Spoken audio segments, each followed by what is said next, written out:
and am well versed in death. But I want to have faith in humans. Give me something to believe in. Earth below me, sky above me, fire within me.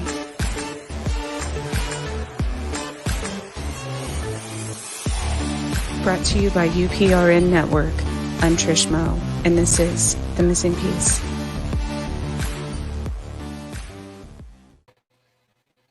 Good evening, New Orleans. It is October 24th, Monday. I'm your host, Trish, and this is The Missing Piece on 105.3 FM New Orleans and the United Public Radio Network. And I do want to also thank Carnation for sponsoring an hour this evening, as well as welcoming my guest back, Jo Montaldo. We reconnect about every few months, every 6 months maybe. Catch up on UFO talk. And see, I'm dressed up like a hitman for Halloween, so you better watch that. I was gonna say, is that how you normally look? Actually, it is supposed to. It just depends what tie I'm wearing. No, a friend of mine, Gregory G, types in, "Oh, he said we playing Mafia tonight, huh?" It's actually, if we was playing Mafia, I would have the vest on. I don't have the vest on, so we're not playing Mafia tonight. But I'd have the black tie. I was just talking about that as far as aliens and monsters and such goes, and a hierarchy like the Mafia. Well, I guess, I was listening to the show before you. It's the Horsefall Chronicles, and they had a priest on. He was talking about this afterlife experience he had. And it sounds like he was gone for years, which he may have been. But the more he talked, the more it sounded like an abduction. And at one point, I just wanted to interject, and I'm like, no, Joe, it's not your show. Don't go screwing with people's shows. But I really did. I was like, well, what happens if this was an alien abduction? I said, it sounds just like one. You got taken. You were gone for a long time. You learned all kind of stuff. They offered to keep you, but if there was someone, they showed you a glimpse of the future so you could see your family, so you went back. I said, man, if I had $1 for every time I heard that, I could have freaking retired. and not because it was, they were talking with demons or angels or something. So my problem with all this has always been the same thing. I've seen a lot of strange stuff in my time, and how do you determine how do you know what's an angel and what's an alien? I mean, if you listen to Hitler and you read his book Mein Kampf, he's describing these fair-haired, blue-eyed, blind angels, which sounds just like the human-type alien. So I'm kind of confused sometimes. I think we got confused along the way. It's funny you mentioned actually all of that and get out of my head, because I just before the show, I had all these questions I wanted to ask you and your opinion on certain cryptids and things like that, if you consider them like biblical or alien or demon, things like that. So we do have demons on the network. We can't tell you who they are because one of them might be listening and I'll be in trouble. But but that's what I said. I said there is, if you imagine a hierarchy, kind of not really, well, maybe kind of like the mob. And the way I explained it was when I lived in Buffalo, New York, actually, in the old industrial part. One neighborhood was the Irish district. Then you had like the Polish district, and then you had the Italian district, and each one of those districts, I mean, they all had absolutely amazing food, were 100% respectful to women and children and stuff, kept the petty crime off the streets, for that matter. I never had to worry about somebody breaking into my car or trying to sell me crack on the corner or something. Never wanted to cross them, however, as far as you didn't want to owe them money or anything. But other than that, it was, as long as everybody kept their own their own districts, it was fine. Like we all got along. So it was weird. I mean, where I grew up at, I had a weird raising because I grew up in several different things. My dad built homes for a living, so we'd buy some land, build about 10 homes, and we'd move in one of them, and we'd stay there for a year or two, and then we'd do it again. So I was moving about sometimes as soon as every 6 or 8 months. One year I changed schools 3 times in 1 year. And I was like, Jesus, it's just a lot to do, a lot to deal with. but doing that helped me to kind of, I guess, it makes it easier for me to deal with other people and to talk with other people and to mess with other people. But I have noticed, just like aliens or demons or gods, people do. Everybody falls into some little category along the way, and I think those categories judge a lot of what they dictate as bad or good or indifferent. Because I said this before, which I got a bunch of hate mail over. 9/11 was a horrible thing for America, but not for the Muslim world. It wasn't. It was a woohoo, yeah, look what we did. I mean, it was a million, it was a half a billion of them celebrating. There was 100 million of us upset, or 300 million of us upset, but there was a half a billion of them out there having a big party. So a lot of this is really truly perspective, and like I was Hmm. saying about the show before you, it's really in the way you look at things. So knowing this man grew up very religious, it would make sense to me that he would fall that way into religion. With Hitler, it also would make sense because he was raised that way, but he also seemed to have a sense of maybe it was more than religion.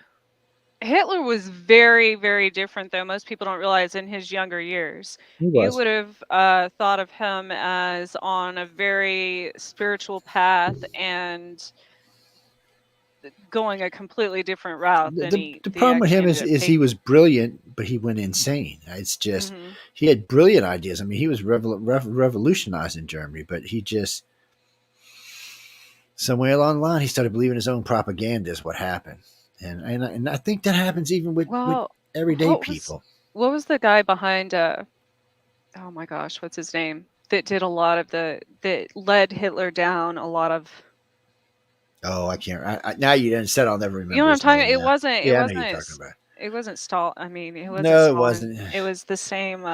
These goose stepping, gray dressed. Yeah, I he was can't. I actually can't the think of his one name. where you could see where Hitler started kind of transforming into a completely different, more on the evil side of. And then because of Hitler's research into medicine and different types of, I guess, I don't know what you'd call them, but just different areas in existence. Some of it would be called paranormal, some might be called religious, but really for him, he, like with twins, he wanted to know what the connection was, why twins could feel pain, on the other side of a planet or something, or why they knew the other one was in trouble or something. Those psychic connections he was very, very interested in. I guess because he figured it would be ways for his people to communicate without having to use phones or telegraphs or anything else. It would make it instantaneous as well. But he just went overboard instead of stopping, the experiment and saying, okay, we've learned this much. He decided he wanted to dissect them and take them apart, and it just kept going and going and going. He just couldn't stop himself. And I don't know how much of it he actually signed off on. I mean, a lot of the experiments I heard about, a lot of medical experiments I heard about, I don't know if he actually signed off. I don't know. In other words, he just signed a paper, and whoever's in charge of his medical stuff just took over from that point and said, "Yeah, go ahead and do this under Hitler's name." And there's no way of knowing because he killed himself and never got to answer any of the questions, and nobody else would answer anything. Everybody Well, who and went to there trial gets was to like, a "Screw you." point in war with, regardless of who's doing it, whether it be the person signing off on it, the officer, whatever, down to like even with the US in past wars, down to like the private carrying out certain orders, because Vietnam, for instance, or even World War One or two, there were uh, all the way down to the privates, they did things that would be considered war crimes now, even interrogation processes and things like that, that their higher ups didn't sign off on, obviously, but the privates became so, it's like they were the ones on the front lines, so they became numb almost to war, essentially. So it they lose part of their humanity at that point, where it doesn't affect them as much, I think. Wow, the cord stretched across it. It does, though. It does affect him that way. I think it wears out. No, I'm turning on one of the other computers while I'm talking to you, and I wanted to make sure that they could hear us on speaker because the rest of the computers were on, but I kept noticing this weird purple looking, like I'm not connected kind of deal. So it is. Sorry about that, guys and girls. hey, we got to make sure everybody can hear us. We got lots of different venues to listen on. We want to make sure they can hear us. Hey, I think the more you deal with it, the crazier it gets. Like Papa Doc, everybody else. That's just think it wears on you. And it's like when he was talking about reincarnation. Reincarnation is a tough thing. I mean, there's at least two ways you can rule it out. It's all what you want to believe, because you can believe you come back, or you can believe you go on the other side. But see, I have an issue. Okay, so I die now, and I go spend 150 years on the other side, and then I come back. Well, my brain's, my soul, whatever you want to call it, it's not going to be nowhere near ready for that kind of lifestyle, that kind of technology. It would be like taking a caveman and having him reborn today. He wouldn't know what the hell. He'd probably go insane, probably end up in a freaking loony bin somewhere. I think one of the things is we need progression. If we're going to die and come back, there has to be a progression in order for the human mind to adjust. I mean, you can't just all of a sudden go from flicking your bick to flying across time and space. It just doesn't seem like your consciousness would work that way, unless you're being educated on the other side, which is always a possibility. Well, one thing that happened to me after my most recent near-death experience, I guess, I did the whole flashback of different points in my life, all the way back to probably before I was born, for that matter. But then what's happened in the, let's see, 4 years since then is I've actually revisited every one of those situations that was a flashback in my living life. And this was hard to wrap my head around for a long time. I revisited every one of those situations to look at it from a different perspective, and have also encountered the same scenarios again, as if to see what decision I would make the second time around. And so it's been an interesting, it has completely changed I'm like, okay, so I actually did die, and this is my reincarnation, and I'm actually going back and learning all these things Because you was I a did my bad life girl, before. that's why.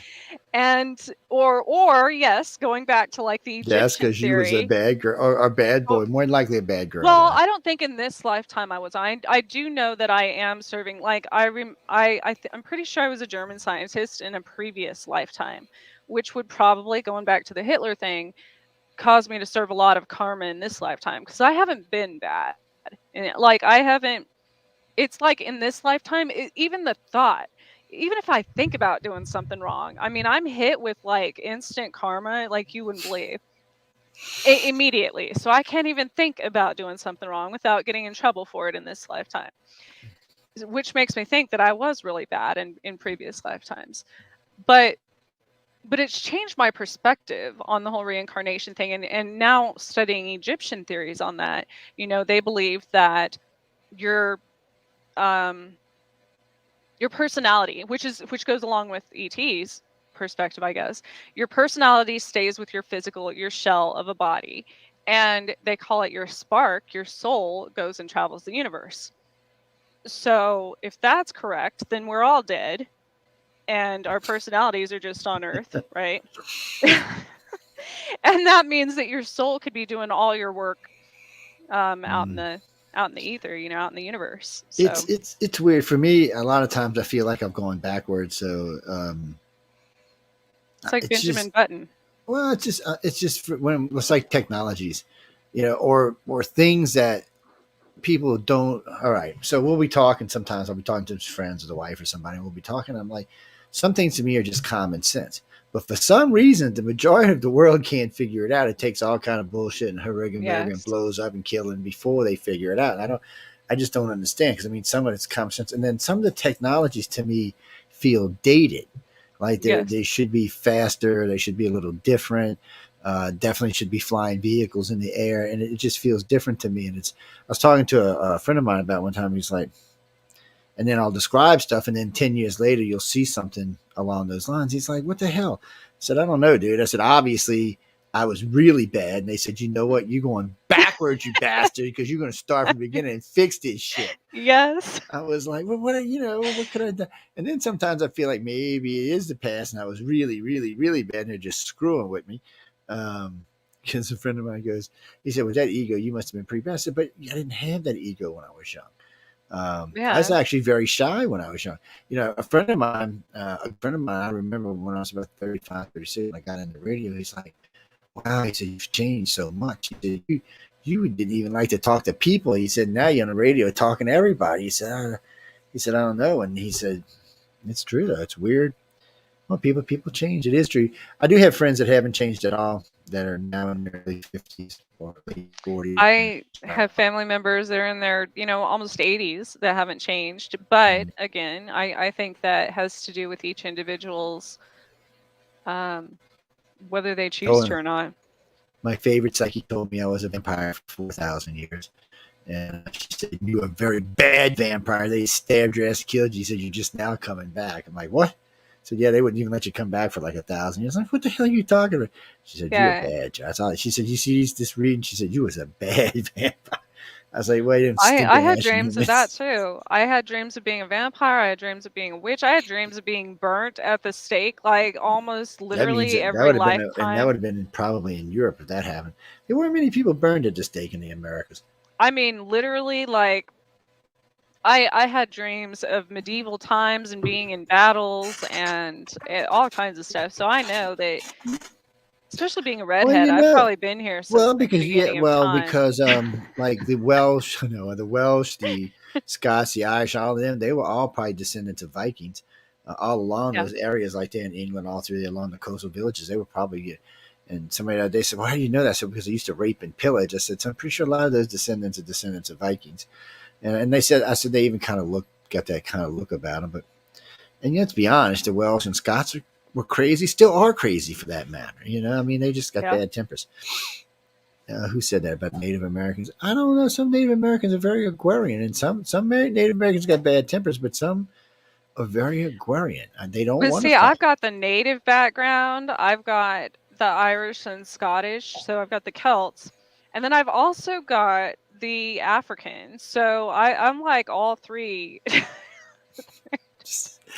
It's well, I know my grandma was Irish and was Scottish and Cherokee is what she was. And I was like, Lord have mercy on the whole soul. But the whole family used to always say she was half and half, but I had my DNA done, so I know that wasn't true. It was more like probably 20% of each. And but for me, I should majority be Italian, but the majority of me is Welsh, Scottish, Irish, English, which is like 44%. The Italian Mediterranean is around 30%. And that includes the Mediterranean stuff. For some reason, there's a bunch of little Mediterranean countries. I guess my family was screwing their way through back in the day until they got to wherever the hell they were going. And then it's weird too because we have a strong Spanish side, even though our family comes out of Venice and moved to northern Italy and then moved to Europe. It's we have a bunch of them moved to Spain and lived there for about 100 years, and then moved to places like Venezuela and Ecuador and down in the Americas. A And lot then of people finally, have some a of them moved to Spanish here. bloodline. So, I mean, they, So, like I said, I'm an American because I could just sit here and claim ancestry all day long. That's a good African friend of mine. I said, dude, he said, I'm African. I said, you're bullshit American is what you are. I said, go take a DNA test. So he goes and mhm. takes his DNA test. He comes back. He said, I'm only 25% African. What the is going on here? I'm like, I said, because somebody in your family was screwing around. Yeah. I said, unfortunately, our families don't keep accurate histories. No. Uh, And when I learned that when I started doing my genealogy, because, there was like my family literally fought each other in the Civil War on opposite oh, sides. yeah. And the bad part is that's not that uncommon in America. And then, one side of my family came over as Irish slaves, and the other side came over as African slaves. Well, slave owners back in the day bred their slaves because they wanted a stronger, more resilient slave. So they would breed the Irish slaves with the African slaves.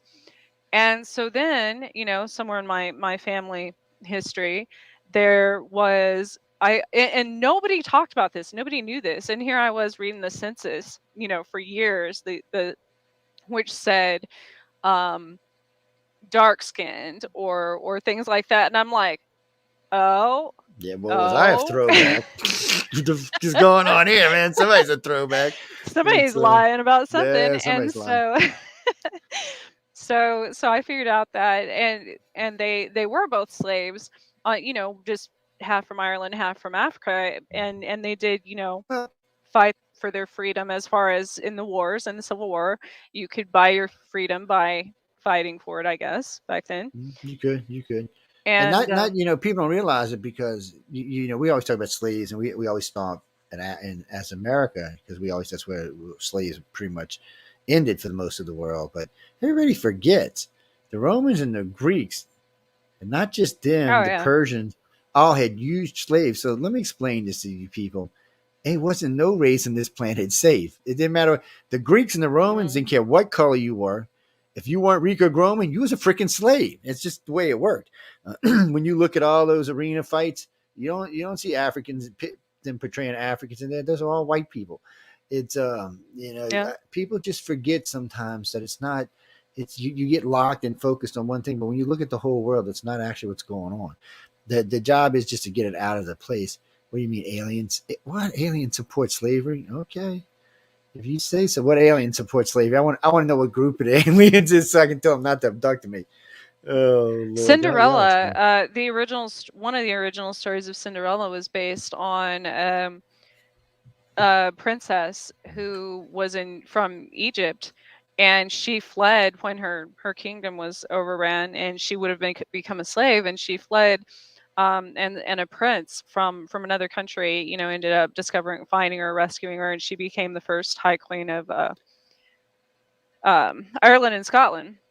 And she was a slave, a refugee slave from Egypt, but she was white, she was light skinned.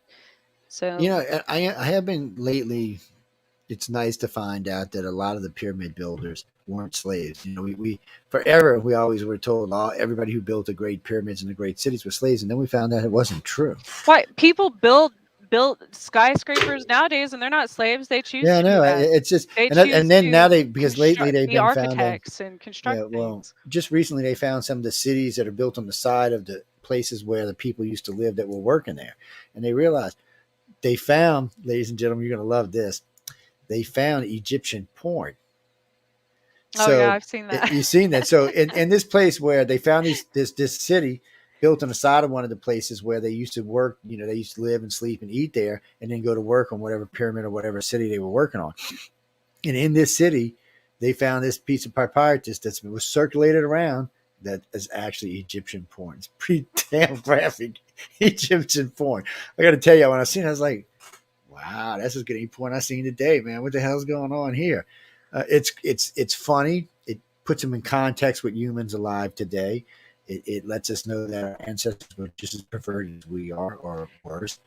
But it was interesting to see it in the fact that it ties us closer together because we always look at the Egyptians as enlightened or whatever, and come to find out they're just like the rest of our dumbasses.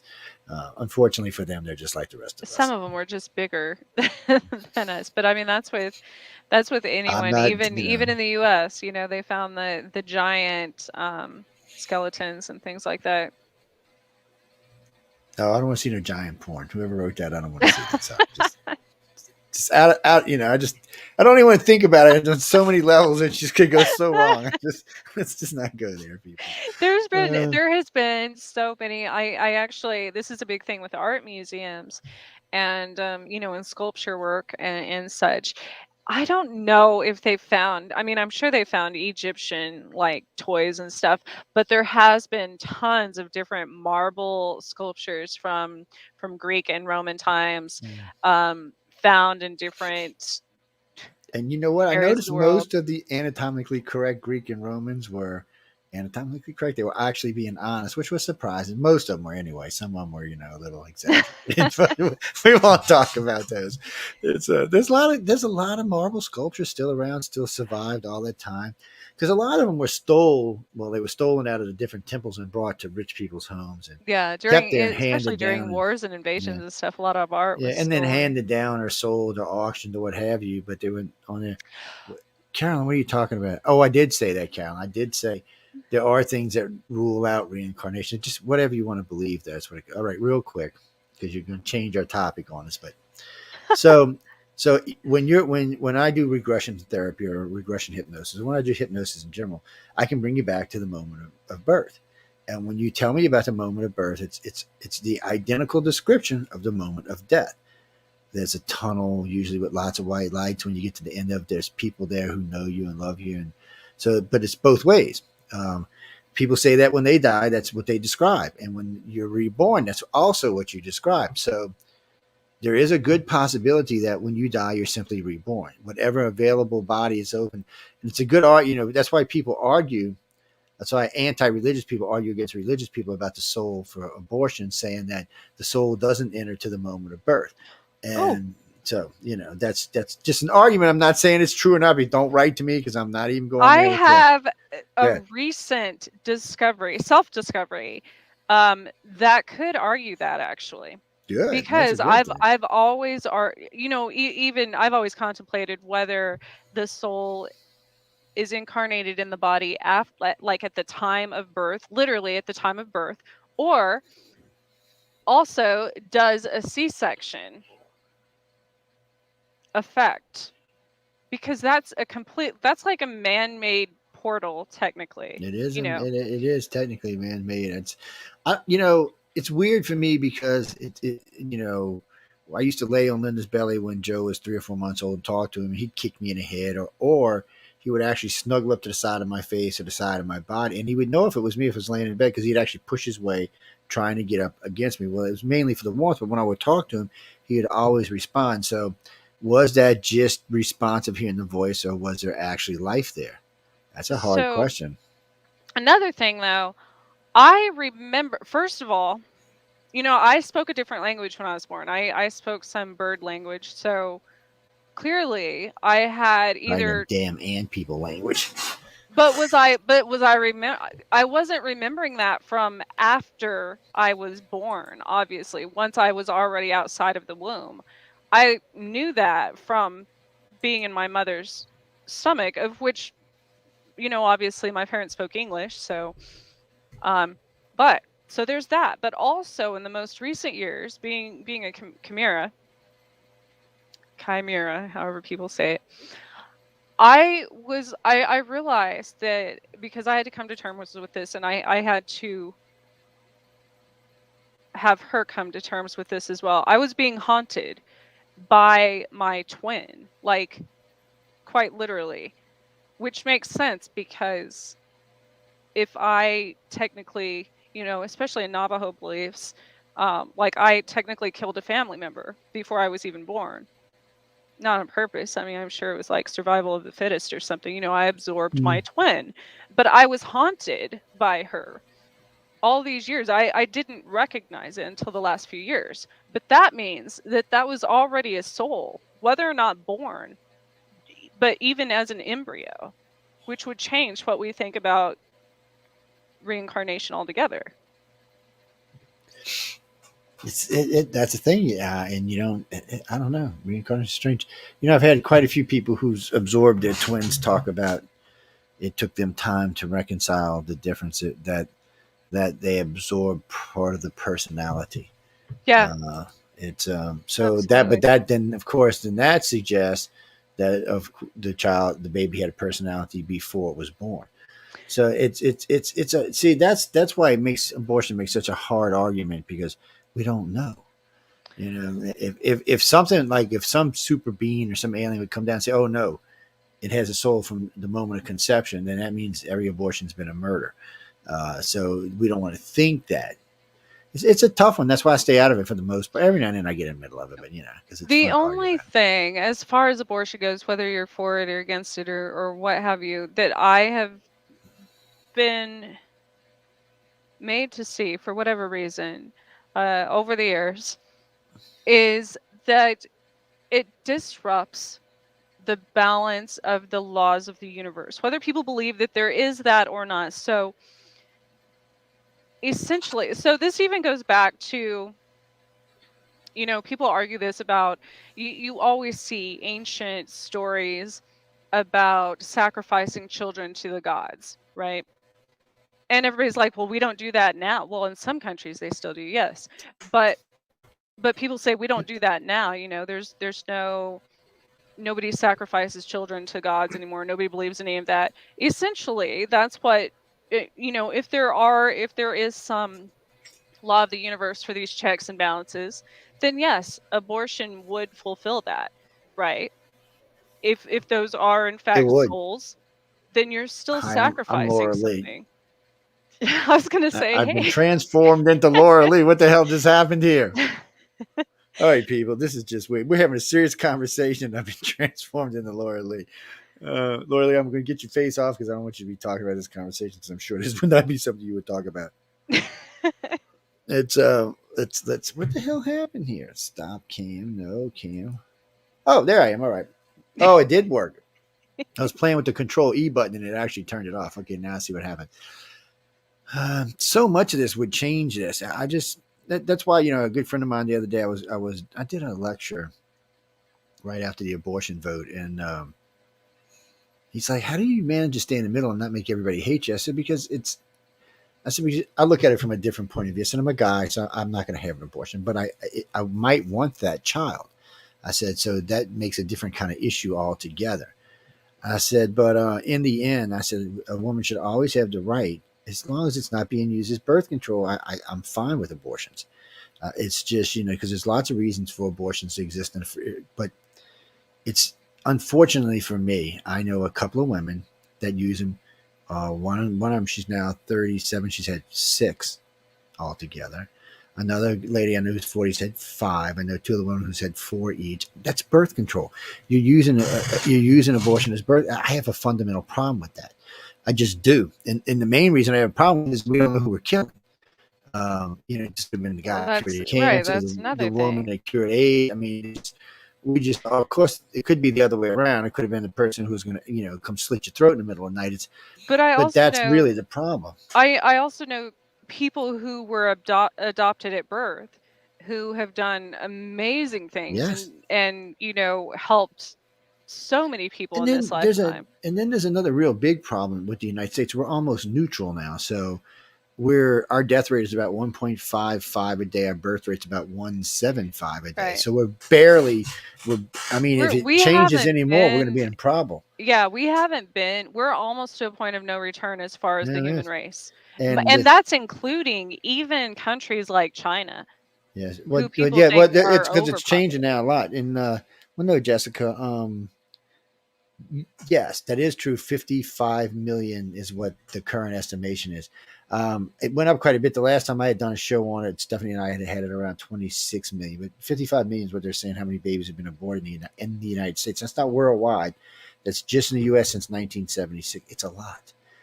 And if half of them were women and half of those women had children, that would have been another 20 million children plus coming along. That would have been almost another 100 million people in our society that we just eliminated for whatever reason. So it's not so much a concern of the actual abortion; it's a concern of the 100 million people we just eliminated that we don't know what the hell they were going to contribute to our society. Because you can bet your ass at least 1 or 2 of them were going to contribute something good.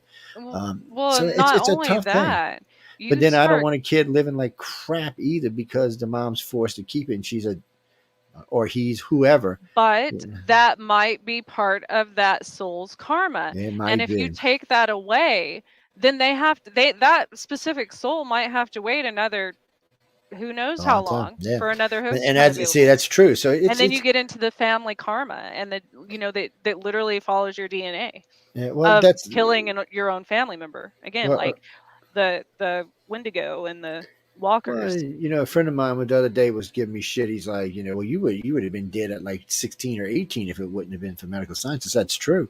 I said I wouldn't have been dead. I would have been deformed. I had something on my neck that was growing. It would have grown all the way eventually and covered my whole face. So I'd be dead now for sure. Unless either that, I'd have little slits and stuff cut in. It would be horrible. But regardless, and then I've had 4 or 5 near death experiences. I've been in the That's hospital 3 times where I had no idea I was in trouble and should have been dead and I wasn't. It's just so I just figure that's all part of the karma. I don't think that's you're cheating death. I think that's just part of all of it's part of it. But when you get into these other things we're talking about, I don't know if that's it. I think you're cheating there. I think that's like yeah, that's playing fate technically. But I was gonna Grand, ask when uh, you said as far as like because this thought came to me as I was putting, they have that like vitamin stuff that you put on cut flowers. So Mhm. here I am sprinkling this stuff that's supposed to keep it alive longer on this cut rose I had that my daughter gave me. And I'm like, is that kind of like do not resuscitate, or kind of like artificially resuscitating a person who's died, and we're just kind of keeping it, even though it's a cut flower, Well, we're just keeping it alive a little bit longer. so this is what's weird about this. So at 40, 42, I had to get a stent in my heart. Now, according to the doctor, if I'd have went just 6 more months without, well, actually, it wasn't even 6 months because it was in July. He said I would have been dead by Halloween, which was 3 months away. He said there's no way you would have survived at that young of an age with that massive a heart. It would have just killed you dead.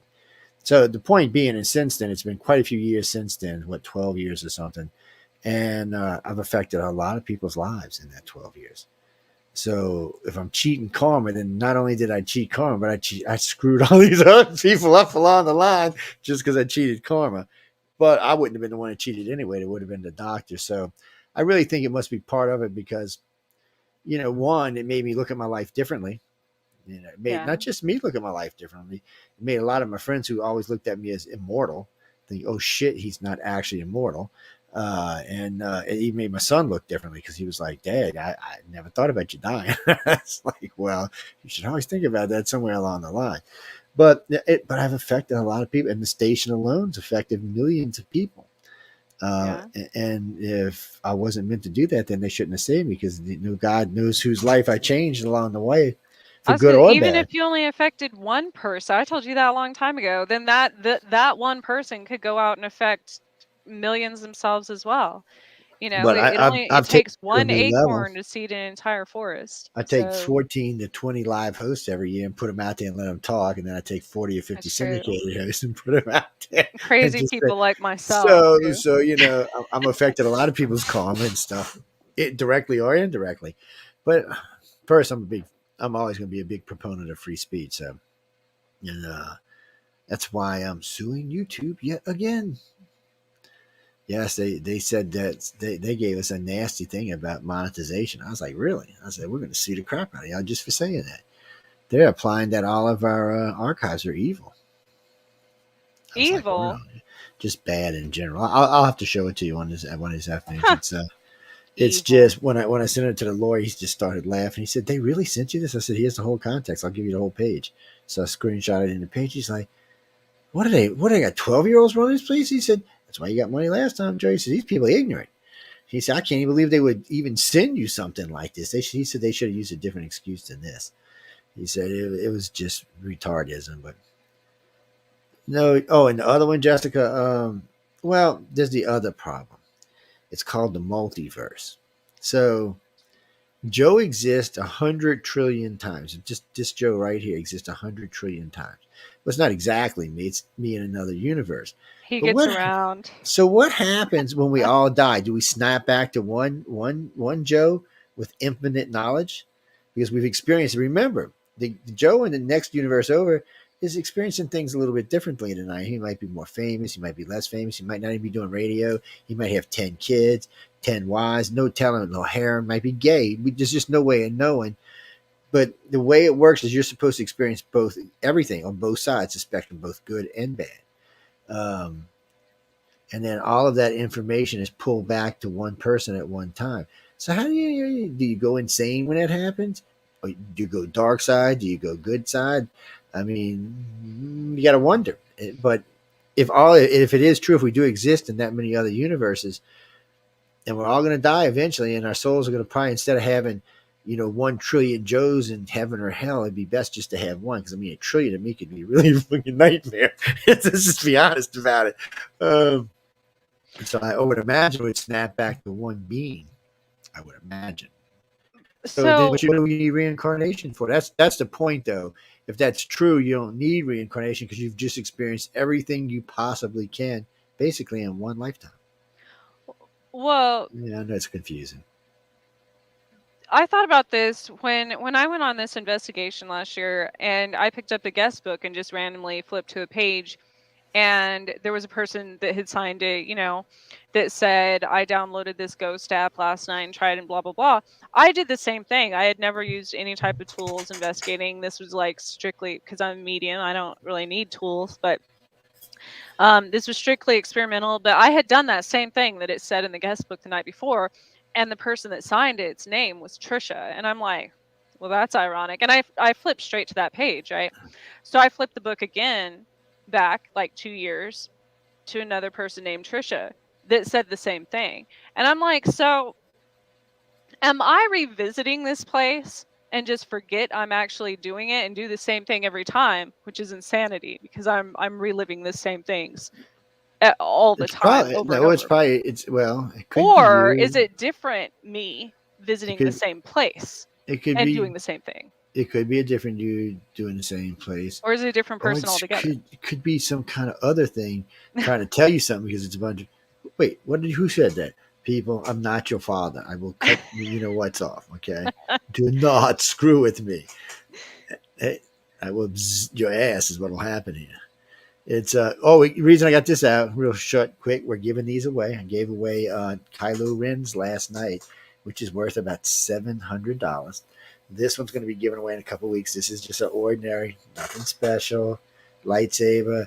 Got the fighting blade on it, so you can whack people in the head with it and shit and hit other lightsabers. This one does not have audio. I do pretty well with the sound effects myself, though.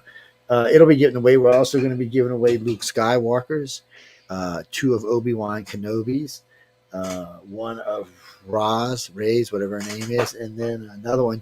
The one I'm keeping is Qui-Gon Jinn's. I'm keeping his. And there's a purple one coming. I might keep it too. But we're giving away all the way through Christmas. We're giving away tonight, just on this show, we'll give away some books before we end tonight. So we are giving away a buttload of books. And we're giving away not one book at a time, but three. Oh, yes. Yes. So it's the I had holidays, people. suggested that he give those lightsabers as Christmas gifts to hosts. Yes. And oh, yes. To host. You hear that crap. To give me the. So, that was funny because the guy who's sponsoring this, um, he asked me, do we have rules that I said no, station hosts can't and their families can't win. And he's like, really? I said, yeah. I said, in the old days we didn't care, but then it made some trouble, so we had to care. Because people are like, you're just playing favorites. I said, no, I'm not playing fucking careless. I wasn't even giving away on my shows because I didn't want to get in any trouble. And it's not. So this year, but a friend of the family can call in or write in. Most of the time it's write in right now. Because no. Something tonight that Trish and I are talking about, probably in the second hour. I'll ask you to tell us what it was. It'll be like the person number 25 that hits it at my iCourtCox.net. And the reason I'm saying it now is last night or Saturday when I was giving away the lightsaber, I didn't give anybody my address. So everybody was writing in, well, who the do we write? I'm like, what are you talking about? I just assumed everyone knew my email address. Shame on me. Poor babies. They were having heart attacks, but we gave away 12 books. We gave away we're giving away some copies of Fear too, for Halloween. So if y'all want to see the book Fear, I thought I had a copy right here somewhere, but I must have. Where the hell? Well, that's weird. I had a copy. Oh, here it is. You know what? We'll give away this one tonight. We'll give away 2 sets of books tonight. We'll give away Fear. Yes. They were reading inserts out of it Saturday. It sounds creepy as all hell. I have not read it, so I can't tell you. But we'll give away this in the second hour, and we'll give away. Hold on, let's put that over there. Since we're usurping Trish's show. And we'll give away these 3. This is Right into the Future. This is the winners for book 36, 37, 38. That's the last 3 years winners. There's 36 stories here and 36 great pieces of artwork in there. So actually, there's a few lanyard stories in there too. So I got about 300 of them all together, giving away. Some of them I'm going to drop off the local library, but we're giving those away too. So make great Christmas presents, great reading presents. You like to read? There's lots of stuff to read in there. That's good stuff like that. Yes, and don't forget doing the week before Christmas and the week between Christmas and New Year's. We will be playing Battlefield Earth, which is 48-hour long audio show with 150,000 sound effects in it. It's crazy. It's actually quite interesting. It's quite good if you can make it all the way through. We pay 8 hours a day actually, and then on the end of both of those, we play the original War of the Worlds. And when I mean original, I mean the one that played the night that everybody freaked out. It's got all the commercials in it, all the commentary in it, the whole 9 yards. It's fabulous to listen to. And if you just turn off the lights and you sit and listen, you can understand why people were freaking the fuck out because it sounds like there's an alien invasion. And the old commercials are great too. I mean, it's just part of it. It's a fun thing. So just to let y'all homebodies know who may be home for the holidays, some of y'all will be out partying like dogs. Some of y'all will be behaving. I will behave most of this year. I think I'll try anyway. What do you mean? Where am I going for Halloween? Somebody asked me that last night. I don't know. I'm probably going to stay home for Halloween. It's Monday night. It depends. It depends if we get. Hey, what's going on with the time? It depends if we get busy or not. Well, my son and I are putting in my floors in my house this week, so we got some customers coming in town. Got a couple customers want us to get started on some stuff, so it just depends. If we're working, I probably won't do anything. I'll probably stay home and might even come get on the radio and let everybody get drunk and have a good Halloween show. Yes. Well, we've had a couple of good Halloween shows. We have a couple of good New Year's shows. We have a couple of good shows over there. By the way, they're archived. If you can find them, they're up there. Nothing like a bunch of drunken hosts. Oh, you mean? Oh, yeah. A bunch of stoned hosts. Some of the hosts get stoned too. I mean, they might be stoned anyway, as far as I know. Just whatever turns that little worm, they're good to go. I'm not worrying about it. Yes, Jackie, there is no smoking of any kind on the network. I mean, it don't matter if you. No, it's not what I mean. You can be on the network and smoke. You just can't smoke on the camera. Guests can smoke on the camera, unfortunately. Yes, but our host can. Well, it just caused too much controversy, so we cut it out. Well, I don't smoke cigarettes now. I smoke cigars. Yeah, you thought I was going to say something else, didn't you, dumbass? I was going to say something else until you made that smart ass comment, but now I'm not. What do you mean? I don't do drugs. I am like angelic, like. Yes, angelic, like. Right. Yes. So a friend of mine wanted to argue with me in a bar about this one night. You're not angelic. I said, I didn't say I was angelic. I said, I'm angelic like. It's a different statement, my friend. He said, well, I said, I can angelic. I'm not angelic. He's like, what? He got drunk that night just to try to argue more with me. It's funny as hell. Nothing like sitting in pados talking about any weird stuff. If y'all get a chance, whether it's Halloween, Christmas, New Year's, or anytime you're in the Vieux Carré or the French Quarter, you should stop off at Pat O'Brien's. They should be paying me for this ad. And go to the bar outside. They got a fire bar outside. You can sit outside, get whatever drink you can think of because they make anything you can think of.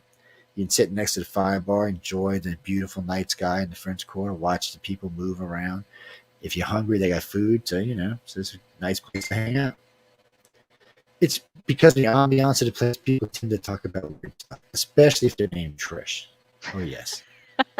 They actually have a drink. Go to New Orleans. I have. They actually have a drink there as tall as you.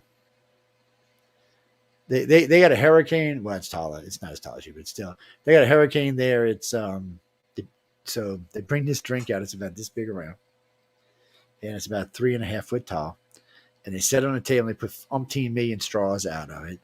And anybody in your party, it's fruit punch and basically like $1.90, and everybody just drinks it until it's gone. That's like we call that trash can punch here. I've watched many people pass out from this shit. And, I'm 5.5 feet tall. Thank you very much. Patos throws some other weird flavors in there. I'm not sure what the hell they are. Now they got a drink down there called the 57 Chevy with stolen plates. It's a good drink. Stolen plates just means extra shot, but it's a good drink. It's pretty decent. The Southern Screw, which I personally invented, is a good drink. Not the Slow Gin Screw. That's different. The Southern Screw is, Slow Gin Screw is nasty. I just took a picture of a 57 Chevy.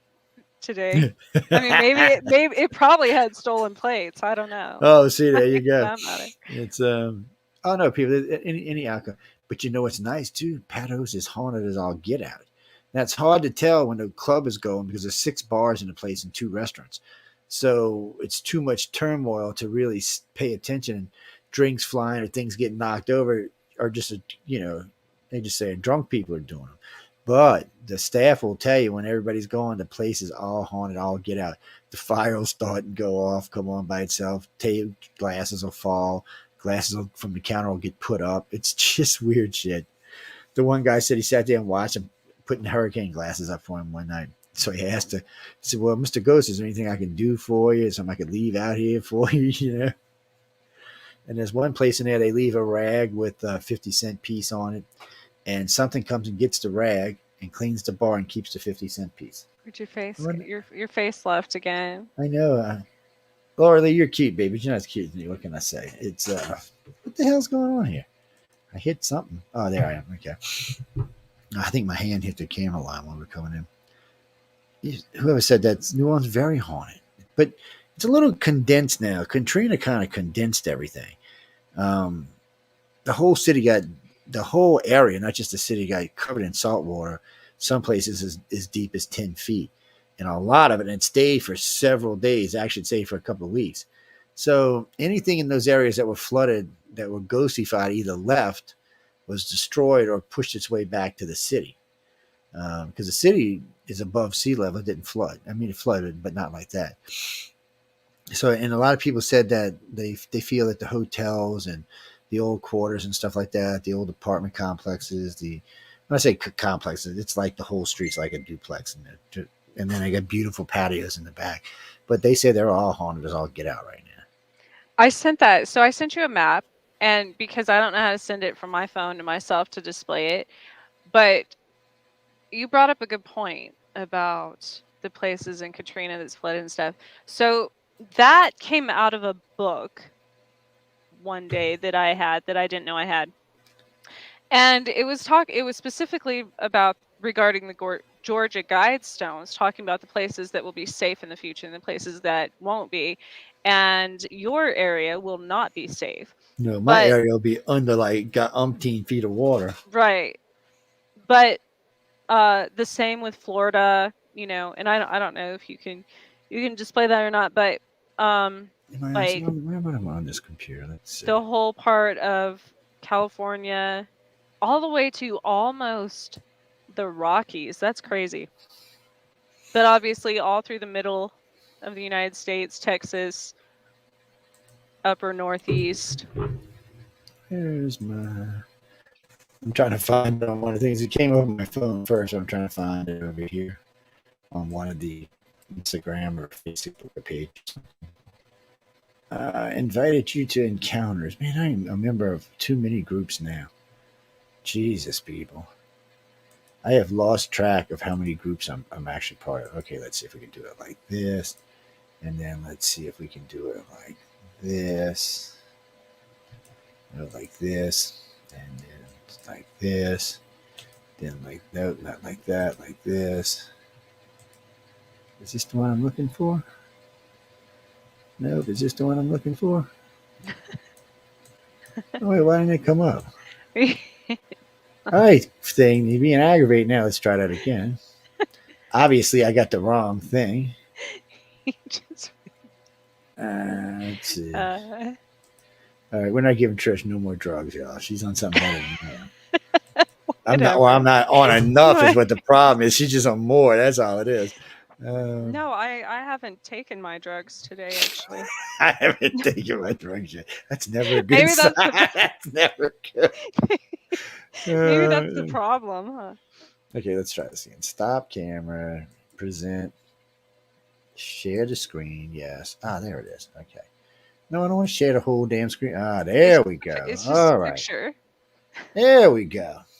Yeah, it was being aggravating for some reason. I don't even know where I got that, but those places were in this book that are not going to be in the safe zone. So y'all should, if you live in those areas, you should leave.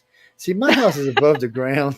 So I'm not as much worried about as other You're people are. in one of those But areas. my, like I said, my house is raised though. It's above the ground. It's 20 feet above the ground. So these are see it's ground and stuff. My house is really, I'll tell you get to that. Not common to live in the deep south and have to have a boat to get to your house. Most Yeah, people live in a Oregon, deep bayou and California, stuff. You have to it's all gonna be gone. look how big the Mississippi River gets. It's hold on, it's goofy. All right, let's do it this way. There we go. Yeah, look how wide the Mississippi River gets. I mean, it gets huge. I don't know where it's going to get all this water from since they say all the ice is going to be melted by then. So I'm not sure where it's Well, I coming mean, from. you come down the middle there, like it doesn't show it there because it's further to the west. There's a major fault line between Kansas and Missouri, and that's Yeah, well, the there's river runs right through there. yeah. Technically, the river is a fault line. Originally, it was a fault line.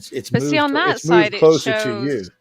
yeah, on that map, it shows that it's on the eastern side of Missouri, whereas in real life, the Kansas and Missouri River run right, like almost right down Yeah. So the border. when I originally learned about this way back in the dinosaur era, um, they said that the Mississippi River it was a fault that cracked and then it filled, but the fault line's been moving west ever since. It's just Right. headed towards you, and where it actually is now. I'm not have to go get a geological survey and look, but it's definitely further than the river is. It's past the river now. It's moving on. As the plates and go along, it just keeps moving away.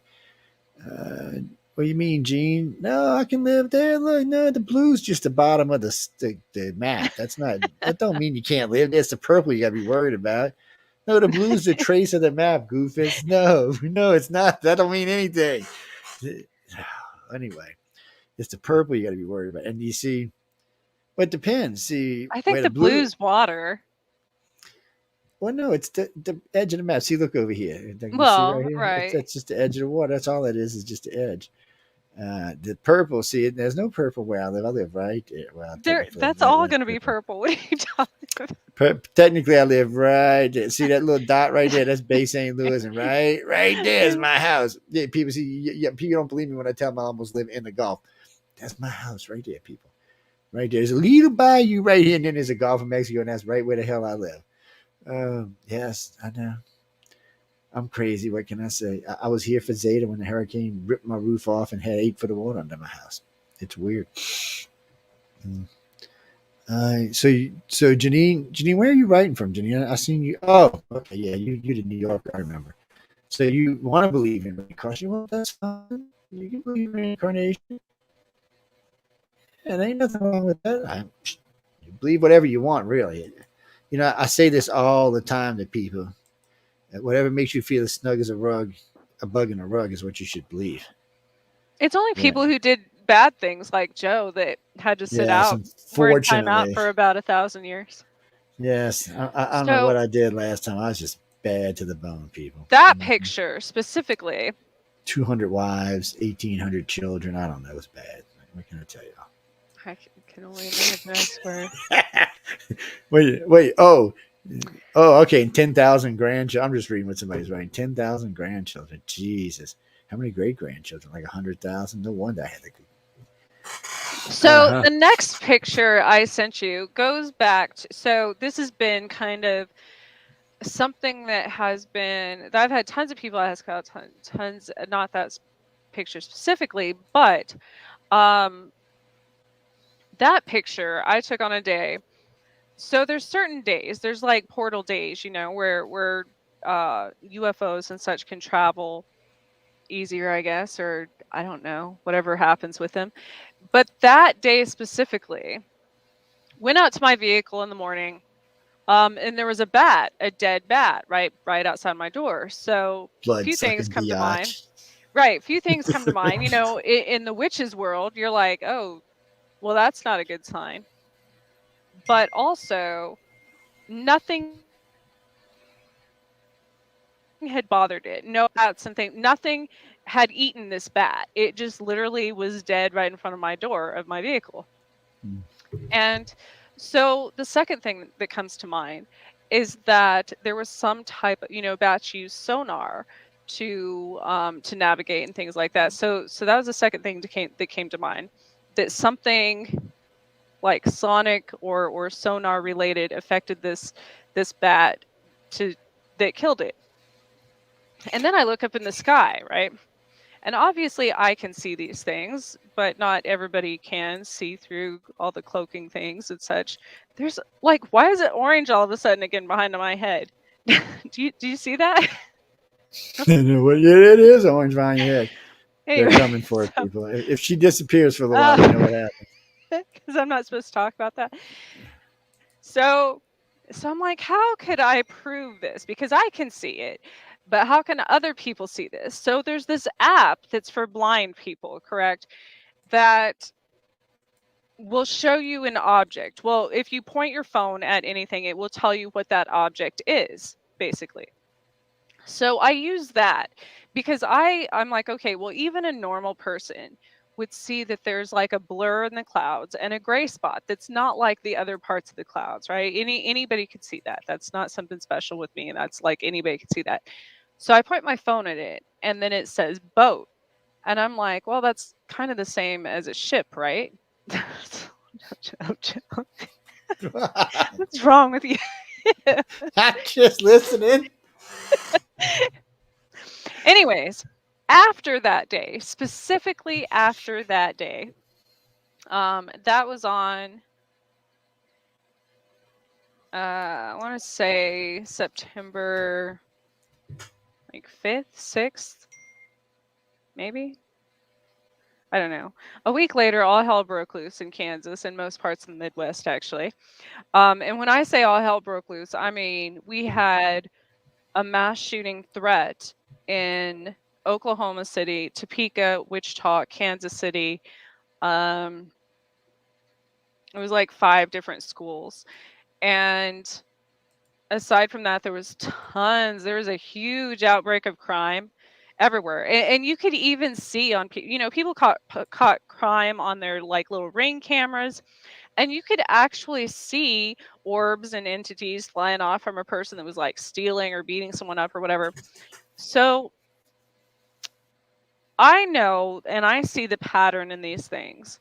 And then, of course, during that time, there were like 90 UFO reports from here to Independence, Missouri, from Topeka to Independence within those few days. Animals were going crazy. Um, people were sending me videos that they had from here all the way up the Midwest, from Michigan, from Nebraska, all these different places. And so, and then, of course, everybody was reporting on police scanners and everything that, I live near few military bases, that the fighter jets were out, all these things. So, in your opinion, what is the relation between UFOs and an increase in crime and things and just like chaos in general in areas? Maybe because they're picking up their people more often to make sure they're okay. It's well, no, it's true. It's ET is weird. Okay, I guess the easiest way to explain this is it's just like anything else in life. But so all contactees are sensitive. I mean, they're either empath or telepathic or more. So the problem is, and this is especially bad for me in my life. If I get in a bad mood, everybody around me tends to get in a bad mood. I don't even have to say a word. You would have thought I was being all day long, and I wasn't. But everybody around me gets mad, and then they even start getting mad at me after a while. It's really sucks. But the reason I'm bringing it up is if you have enough of them in any one area, and they're all feeling or picking each other up or sensing the same mood, they're going to translate that to everyone around them. So Yeah. it's going to take a sensitive a place that's already boiling over and make it worse. So we'll use Chicago as an example. Chicago's got a lot of people in it. So let's say 5% it should be 15%, but we'll say 10% of Chicago has empaths in it. And those empaths all live in areas close to places where not so good things happen. Not necessarily bad neighborhoods, but close enough that it affects them. They don't have to live even that close. It could just from watching TV, it could affect them. Let's say that they all generally start feeling this way, and then after a while, maybe a day, 2 days, a week or so, that manifests into everyone else around them feeling it, which of course manifests anybody who's already got issues or criminal tendencies. It probably just set them off, and not just set them off, but it probably set them off in a more violent way. So, and this is an indirect from an extraterrestrial. This is indirect from the contact. This really isn't anything ET's doing. It's just these people are very telepathic and very empathic, and empaths have a tendency to transmit. And when you have enough of them transmitting in an area, but they can do the same thing. So if you could get them enough on television or wherever to make them feel good and warm and fuzzy, it would do that for the neighborhoods. It would do that for the whole area. But the problem But is our news doesn't allow for that. Our television watching doesn't allow that. Or even our radio listening, our internet watching really doesn't allow for that fun, cozy feeling. It's always just bam, bam, what's next, what's next, what's next. I mean, it's like the abortion topic. So everybody thought it was going to really carry the election over. Now they found that it's not because it was weeks ago. The news cycle is just too fast. It's too much. It was a big deal and it still is, but the cycle is so big and so intense and there's so much other stuff being poured into it that gets pushed further and further and further and further back. And as it gets pushed further back, less and less people are thinking about it, and it becomes less of an issue for an election. While other things like the economy is going to shit. So but if you could find these empaths and just get them in a generally sense of happy mood, it would change an area for sure. One empath in a room full of people could change the whole room. So right. if you've got 100 or 1,000 or 10,000 of them in a few mile square area, they can change the whole neighborhood. But they're not, which means there's never enough feelings good together at one time that it happens. But there seems to be a activity that happens. I don't know. You figure it out. It's kind of strange. I mean, in Kansas, there's like 200 miles between towns, and in a lot of the U.S. I mean, we don't even have people in half the state. Yeah, Which well, is it was like Wyoming. probably good because I was laughing when I was going through Wyoming. I was driving on this interstate, and all I was seeing was caribou and cows and deer and a few people here and there. yeah. And 500,000 people in a huge state. I mean, the state is huge. I'm thinking, man, in the old days, you must have walked 100 miles, never seen anybody, probably 1,000 miles, never seen anybody. It's freaky weird. And thank you. Yes. 3 people in Chicago. So that would mean 300,000 of them would probably have been or have been taken. So at least that many of them are impasse.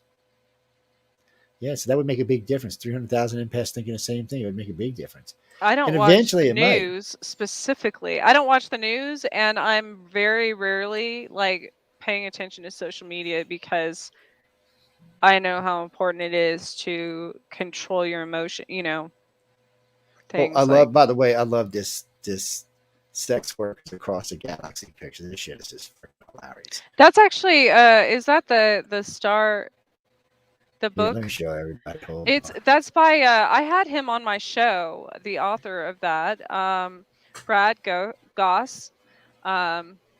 Yes, that's one of his newest books, actually. I have not read it.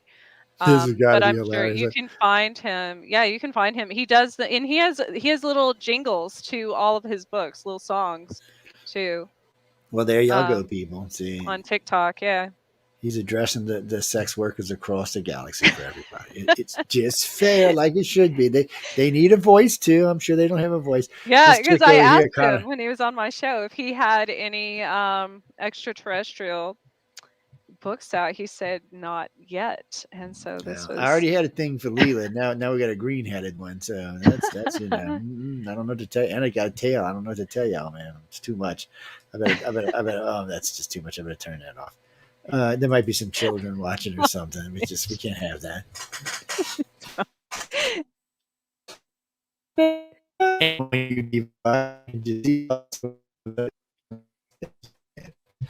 She too bad she had to get on damn air. I'm just teasing. Well, you can find the book for yourselves. We were just talking about it, so it just happened to be. When she sends me pictures, they stay in the file. So when I cruise through them, I can see them. like whoever this redheaded chick with the green eyes is. I'm like, oh hey baby, what you doing? It's it's in one of her shows she had. I think it was like June of last year or something. Oh, that Uh, was yeah, we her and I, she's amazing. She that was Rachel Kleinsmith. She's of the Vampire Clan. She lives in Hollywood now, but she came through. We actually met at a full moon in the near the mausoleums here in Topeka one time. So, um yeah, that we do things like that. I'm not even going there. I'm just gonna leave that alone. We do things like that. I'm just not even gonna touch No, that. because I can hear comments now like, "Oh my god, here's two witches and one's of the No, I know. Typical, of course we would meet on a full moon at a mausoleum in a cemetery. Like why would I can already hear it. Like I know. It's Jessica Hahn. Really, that's got to be a screen name. You're not the one who really cut the guy's wee wee off, right? I'm just, I just didn't name. Well, you never know what Trish and I are going to talk about. We've just been chatting tonight. We talk about all kind of shit.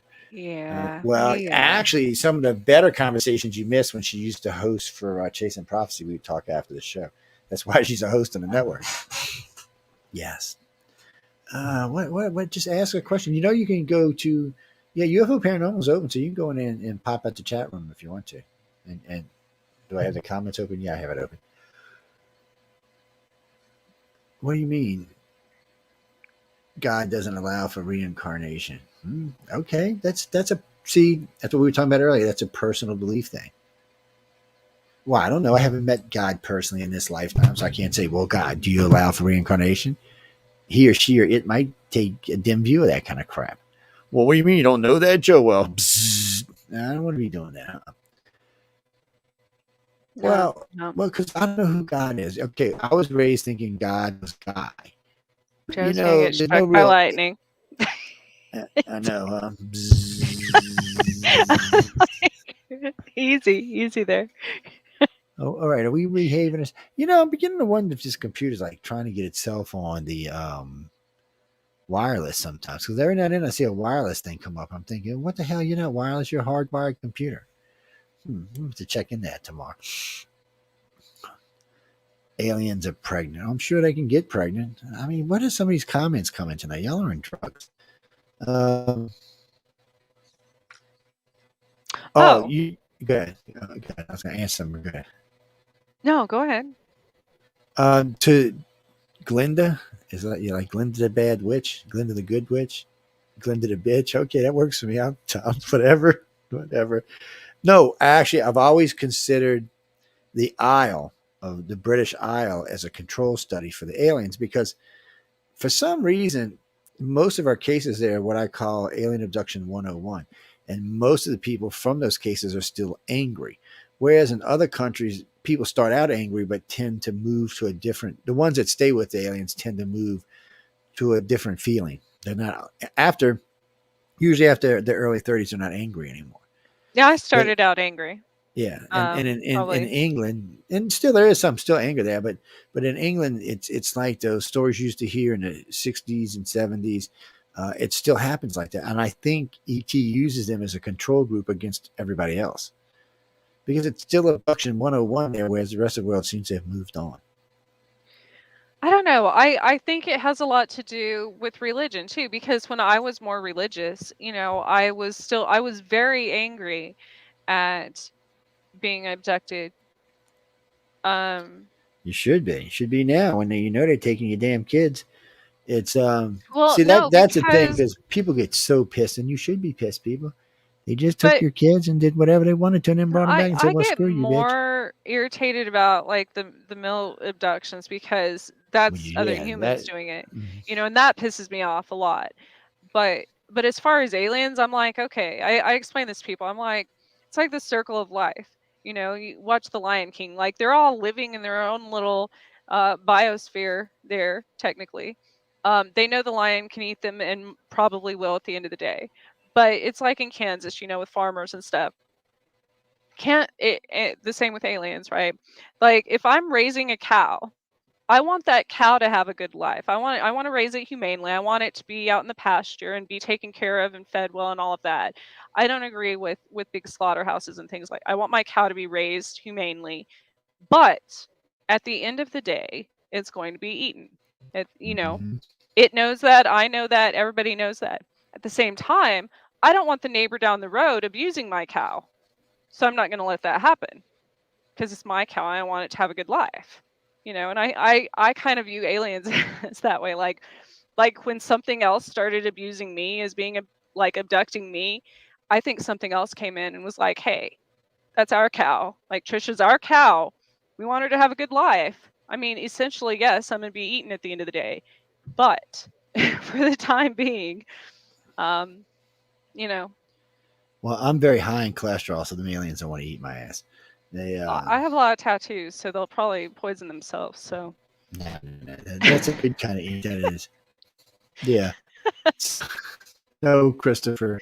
We'll talk about that another day. A good friend of mine gave me it because he always expressed me. So he needed to you need to get that tattoo.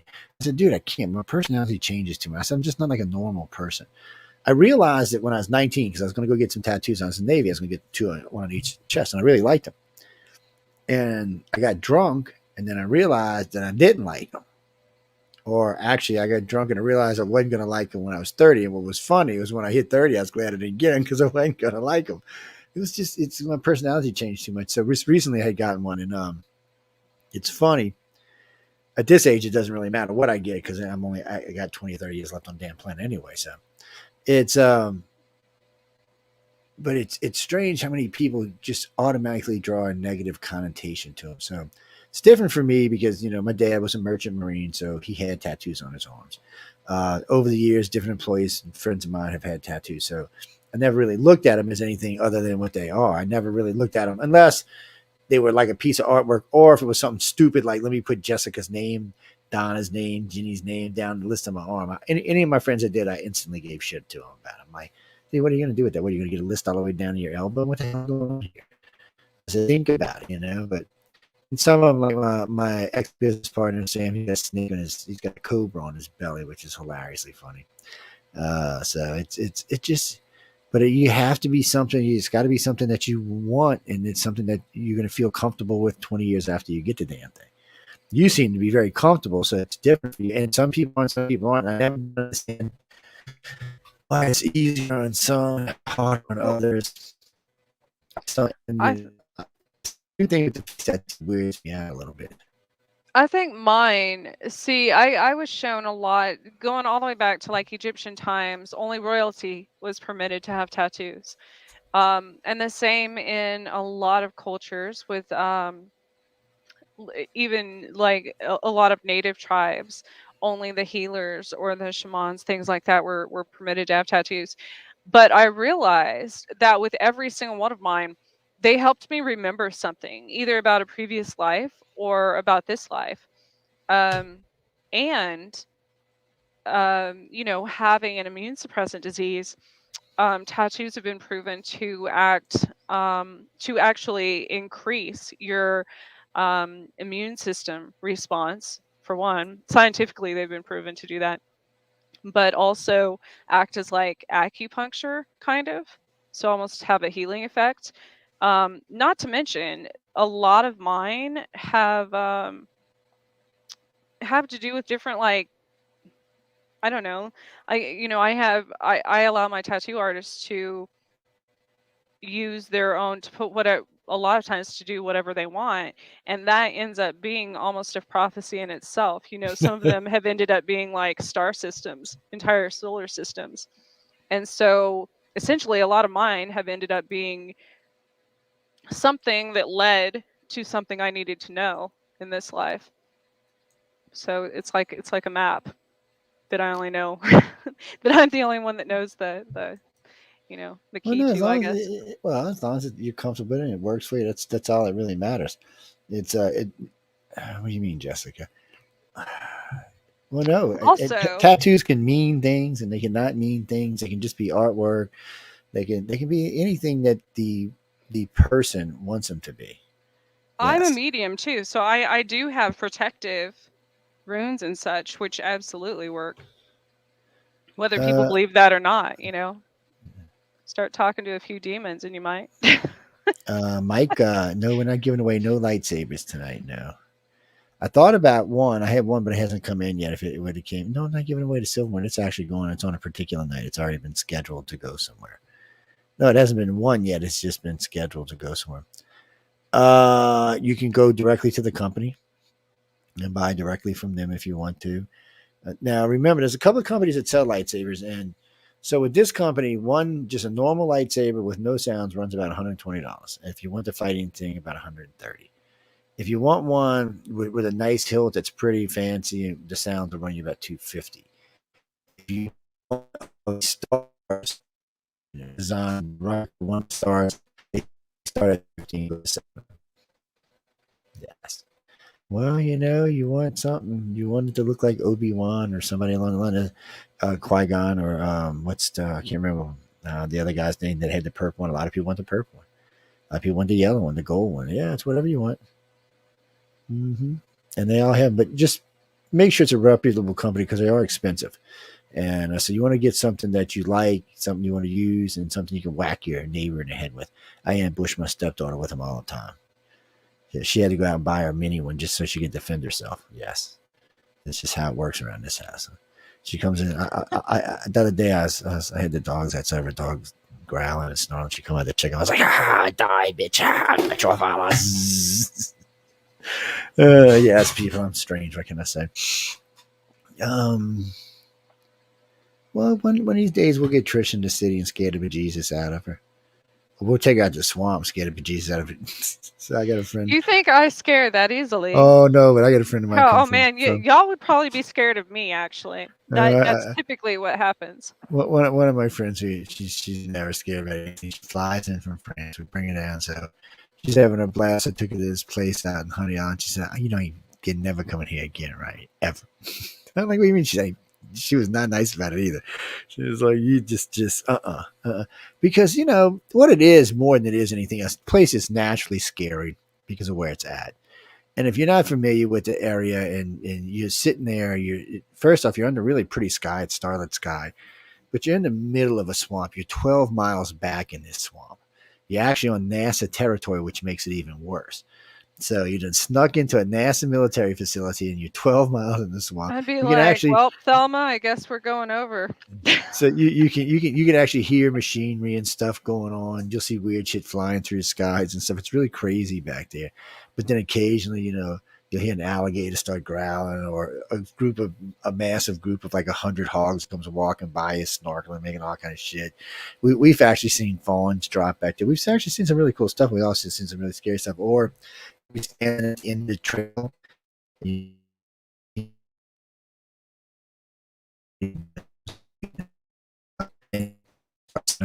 Everybody with us will start seeing them. It's crazy. I lived in southern Georgia though before. You know that, Joe. Like Yes, I well, lived that's in the good. dirty South. I don't think. For me, I don't find it as necessarily scary as I do. It's just different. It can be scary, and if you're even a moderate scary person, it's going to scare you. Excuse me, ladies and gentlemen, to meet Leon in the ears, but it's a great place. There's lots of things to see, and even if you don't see aliens or ships or weird stuff, you're going to see something cool no matter what. But generally, like we, so put this in context. A couple of times this has happened to us. So I'm out there just right after Katrina, about a year after Katrina. A friend of mine, Mike, he's a Canadian. He's down from Canada helping us work. I had a couple of guys with me. A friend of mine, Jason from Texas, was down working. But I had brought in a bunch of people from from a couple of countries to work after Katrina. So it was late one night, and the three of us decided we were going to go get some breakfast at Waffle House in Slidell because there was nothing open in New Orleans. Actually, it was a little fun Slidell. So we went and get breakfast. And Jason's like, we ain't never been at the Honey Island. Which we got to Honey Island. I said, sure, we'll go to Honey Island. So we get out in Honey Island, and we're sitting back there in this circle, great witches circle, by the way. You'd love this. Is it Honey Island? Honey Island, just like honey, Island. like yeah. So it's not Horny Island, people. It's Honey Island. Okay, just say ahead of time. It's so anyway. You're back there.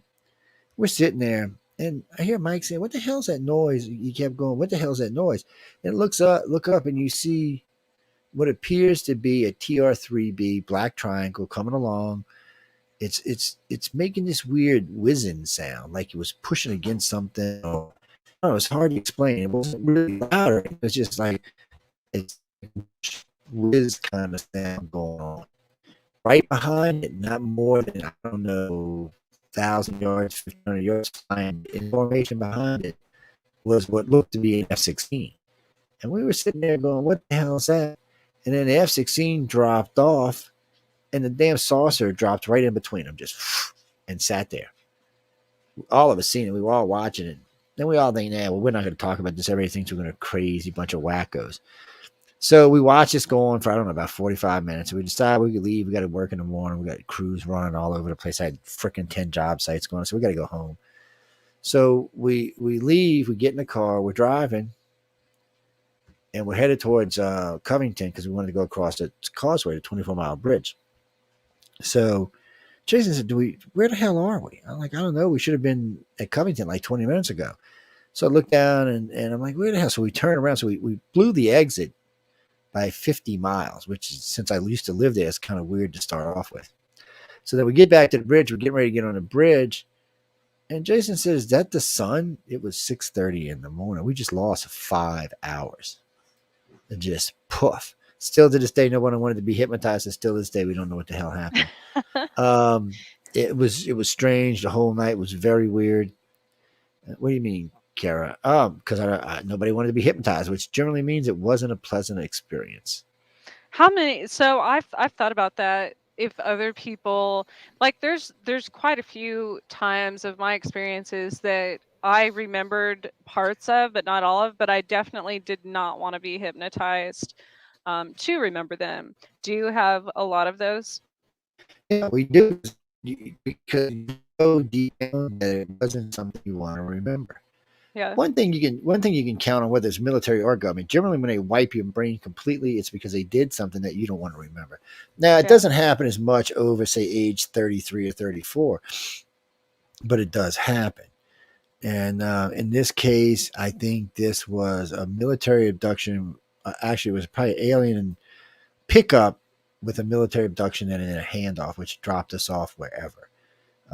Because the other odd thing is this is from Honey Island, taking the way we went to my house and then overriding it by 50 miles. I should have burned a half a tank of gas. And I was driving an F-150. It was still full when we got to the bridge. Now, that's an impossibility. Even at my best, I could have been doing 25 miles an hour. I still would have burned a three-quarters, I mean, 1/3 of a tank of gas. But driving the way I do, it's a half a tank easy. I mean, I've driven it many times, so I knew what it was. And so that was odd. There was some other odd things. There was weird marks on us. None of us slept well for about a week. Everybody was having these horrible freaking nightmares, and but it really felt like it was more like the aliens picked us up for the government and then put us back. And we know about handoff experiences. I know Travis Walton was. There's been several of them. Barney and Betty Hill were. Most of the ones that were like the I guess they call it hybridization. Any of the times that I had like children taken were handoff type Yeah, situation. for But some the odd for thing some about those, like, I dreamt about them before they happen, which always makes me think that I'm reliving everything again because I don't believe people are psychic. I mean, I believe in psychics, don't get me wrong, but I believe we've either already lived those things or somebody is showing us that those things. it's well, what the? I'm sorry, that was weird. It's and it could be. There's no way to really know. Um, it definitely could be though. But it's only the bad ones that I have dreams about before they happen, which is And interesting. those could be well, and those could be not so much. Well, for you, it could be before it happened, but for them, it's probably already happened. True. So we know the aliens can take us out of time. We know that because we have people come back with 2 and 3 weeks worth of hair growth. We have people, sometimes it seems like they've been gone for 2 or 3 years because the amount of information they have. And the way we look at it, we look at 2 hours information per day is how we calculate it. We used to look for more, but we realized a lot of the information is not going to be brought back with them. It's going to be stored on board the ships. A lot of stuff. So we figure for every 2 hours of retainable memory you have is one day. And to be honest, it's hard to find people in about 20 hours. So Jim Sparks very famous contact, and out of everybody who's come forward, he's got more abductions per credit than anybody in the field, anybody that's ever spoke. So on the air one night, I asked him. I said, "Well, tell me in hours," because he's talking about being taken a couple times a month, which is not uncommon for abductees in their 20s to be Yeah. taken 1, 2, 3 times a week. It's not that uncommon. So I asked him. I said, "Well, how many?" I said, like here, you said you were going for 3 weeks. So I said, how many hours is that? It's like what, 400 hours, 500 hours? I said, how much of that do you actually remember? I said, how much I said, if we sat here and talked, how many hours do you think it would add up to? And he was stunned when he told me he didn't think it would be more than 4 or 5 hours. He was stunned. I already knew what the answer was going to be, but he was like, you got to be shitting me. Huh? I was like, yeah. I said, because a lot of the stuff they're not going to let you remember anyway. And some of that time you're not actually active. Some of the time you're in storage, for a lack of a better way of saying it. Mm-hmm. So when you're on the big ships, they let you roam around and get involved in stuff and learn other stuff. So you'll have different kinds of memory. And that's another way when this has happened, like at a military base or on board one of the small ships versus the big ships. Generally, when they take you to the big ship, you get downtime. You get to talk with other aliens, other humans. There's rec rooms, there's places to eat, there's your own room. You have your own room. There's activities, there's interactions with the holodecks, training sessions. That's all stuff that you remember, and you remember in a different context. But a lot of times when it's just a hard abduction, you don't really remember that for whatever reason they were using you. And sometimes when they use you, like use your abilities, they don't allow you to always remember that either. And those are also hard abductions. Yeah. Those, there won't be more than an hour or two of memory, and it'll be very selective memory. Whereas the ones when you're on board the ships where they're taking you and doing general consultations or general training sessions or whatever it may be, you remember a lot of that. You can't remember it all because a lot of it's stored on board the living computers on the ships because you have access anytime you're there. And of course, our brains aren't big enough to house it all. But it's those times when they take you and you're forced to even remember 5 or 10 minutes of it. There's some shit went on there that you don't want to remember. And it's not always, ladies and gentlemen, that they did something to you. Sometimes you're doing something to someone else. Yeah. And we don't want to remember. I don't want to remember hurting people. Do you remember hurting people? No, I don't want to remember that. And and sometimes it's for training sessions for other things that the government may be viewing. Because unfortunately for the government, and one of the reasons they're so open right now, which I'll be talking more about on Wednesday, is the fact you can come join me. By the way, Trish, it's just an open conversation. Is oh hell, I forgot what I was going to say now. Damn it! I need a sip. I need some alcohol. Is what I need. I think I know for a fact I've had a lot of hard abductions for my abilities because I do remember bits and pieces every time. And one of the main things, so a lot of times people think that abductions cause, nosebleeds or their ears to bleed or eyes to bleed or whatever. That's not necessarily, in my experience, what causes those. What causes a psychic to have nosebleeds or somebody with telekinetic or any type of gifts like that is that they're used extreme overload and my nose or my ears or something will start bleeding.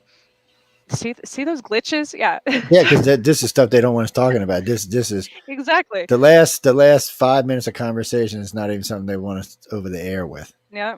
It's but we'll just keep going through it. But it is no one's even ever brought up some of this topic stuff we just talked about, like the nosebleeds or the heart abduction. That's not even stuff that's really talked about in the field because Because most I people don't even know, know like, if about it. in my normal life, if I'm working on a cold case or a missing persons case, or I'm trying to remote view, which I don't ever do on a normal basis in my life, unless it's for something like that. If a child's missing or something, then I will try to help and do things like that. And if I do it to an extent to like mental exhaustion, my nose will start bleeding. Or if it has something to do with my kids, my like an ear will start bleeding or something like that. Well, in abductions, and since I was very little, on the ones that I would only remember bits and pieces of, and I know it was because I was being used to do something for whomever, for even if it's like remote viewing for another country or whatever they use remote viewers for, I would wake up and like blood all over my pillow, things like that. Mm-hmm. And my nose would bleed for a few days too. And it's literally, I also think with things like Alzheimer's, muscular sclerosis, Lyme disease, that has the people who develop the white lesions on their brain. That's often, you know, regardless of what science says, because I've healed myself of white lesions before, but I think that's also from overexerting, um, like your mental powers and stuff as well. Well, it is. It's And then having your mind erased too many times. well, yeah, that doesn't help because I mean it's messing with the vessels. But when you start to use your abilities, especially if you started using them later in life, it's much easier to get nosebleeds in different places. You can bust blood vessels. You can actually get a damn aneurysm if you're not careful. Yeah. Because when how can I put this? So when a person recognizes that they have an ability, and not that it was just an accident or a fluke, they recognize, they start trying to use it, and sometimes they try to push really hard. Well, if you push really hard in the wrong Yeah. way, you're going to start having all kind of issues, and you can kill yourself. So you got to be careful with this. We tell people all the time to find a mentor and work with somebody who, has decent abilities that can help you get through this. Something that you can learn how to push or not to get so crazy, take it a little at a time. Like, so your empathy, if you have a spouse, they're good to practice on. So you can push here and there.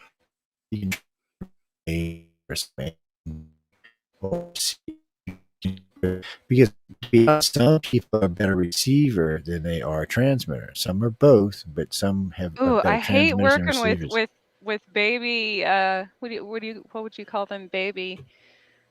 Um, Not baby. I guess just new. Um, what do you call somebody who just realized they have these powers? Because it, they can hurt people, and I don't like Mhm. working with. I don't like working with them. Well, because they can, because they don't Like realize. fry Again, your some people are much brain. stronger, and well, some people are much stronger than other people. But I'll find a mentor, finding someone who has good empathy abilities.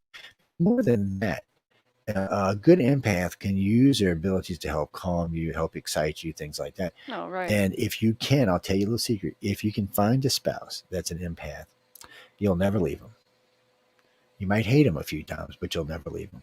And there's reasons why. But I'm talking about a good one. You both have to be around the same abilities. Well, there's lots of advantages to it. There's disadvantages because a lot of times they'll know what you're thinking, or they'll answer questions before they're asked, which still aggravates me even to this day. You But might accidentally kill each other. you could do that. But when you sense the sense of love or compassion, the sense, because it's kind of like two cars speeding towards each other. Instead of 50-55, it's a 110-mile collision. What's the same thing with impasse? When they finally do connect at those kind of levels, it's you can sense each other, you can feel each other, so you can feel what your partner is feeling plus what you're feeling. It's I don't even know how to put it into words. It's a sensation that's far beyond sex or any drugs or anything along those. It's once the two. It's almost like a merger of souls in a way. It's a merger of feelings for sure. Um, it can be overwhelming, and I and was gonna the say, I bad think. side to it. Okay. Oh, I was gonna say, I think that sometimes if you have two that are extremely powerful like that, they can't always be around each other. No, they can't. They'll get on each other's nerves. Yeah, But I you have to mean, remember too when you experience something with an empath, and it's overwhelming a lot of times. People fall deeply in love. You have to watch because it may not be love. It's just simple sharing of feelings, and sometimes people take that for more than what it is. It's hard, people. It takes a lot of effort. You really got to know. Once you understand that you're empathic, you have to actually pay attention to what you're thinking, because you can walk into a room pissed off and everybody in the room all of a sudden is pissed off. Or you Mhm. can walk in a room laughing at some stupid TikTok joke and you look around and everybody's laughing and you're like, what are y'all laughing about? Well, what are you laughing about? Well, I'm laughing about a TikTok joke. Well, I don't know what I'm laughing about. It's you see that a lot. And remember, if people tell you all the time that everybody is latent telepathic, call them a liar, call them out. Go get a deck of cards. Go get just two cards. Or get a coin for that matter, but get two cards, two colored cards, two numbered cards, whatever, and just test everybody that comes in. We used to do it at the malls. We'd just go set up in the malls, and everybody we could. You'd be a couple hundred people a day. Just hey, I'm broadcasting to you, and we'd have 4 or 5 people there who were empaths, so that they would all be broadcasting, so the person always had a chance, a fair chance of getting it. Man, people didn't even get it right 50-50. The overall majority of people, 80% or more, didn't get any right. Um, it was sad. And then when you would hit an empath or a telepath, they would get them right almost every time. That's the difference. So I was like everybody else when I was young. I believed that everybody had a latent ability. Everybody could develop telepathic abilities, but now that I've tested it, no, it's not true. And I challenge people. I said, just test it. You know, my word for it. Test it yourself. You're gonna be sadly shocking to find out how few people have these abilities. And if you find people who do it, make friends with them. Keep in contact with them, because they're going to sense and know things far ahead of anybody else. But you know what I realized I started doing from a very young age, because I didn't want to be different than everyone else. So even with like music and stuff, I was very talented. I was very musically inclined, and just explaining something like that. Like at my first recital, everybody, I was probably like 6 or 7 playing the piano. I knew all the notes. I didn't make one mistake when I practiced at home ever. And I get up there on stage and I purposely made numerous mistakes because I didn't want to stand out. So throughout my life, and I didn't want to be better than everybody else. I didn't want to be different. And so throughout my life, I got into the habit of doing that. So then it affected my intuition and my abilities, because every time I would have an intuition, or an emotion or something, I would do the opposite. And I got into the habit of doing that because I didn't want to stand out. And I think a lot of people actually now in A lot of hindsight do people that do. A because lot of of people do. anxiety. They don't want to stand out because they're going to be Yeah. picked on or hated on or made fun of or something along those lines, which is true for a lot of people. And they do. A lot of people do get hated on. If it was funny because I grew up in a house full of empaths. It was always such and such as a call, and they knew who was at the door. They always knew who at the phone. My freaking Hmm. mom always knew where I was, which sucked. Um, Yep. I tell my kids that. I'm like, See, you today, can't get away today I with would have thought anything. today I would have thought she had a GPS on my phone or something, but no, she always knew where I was. She always knew what I was up to.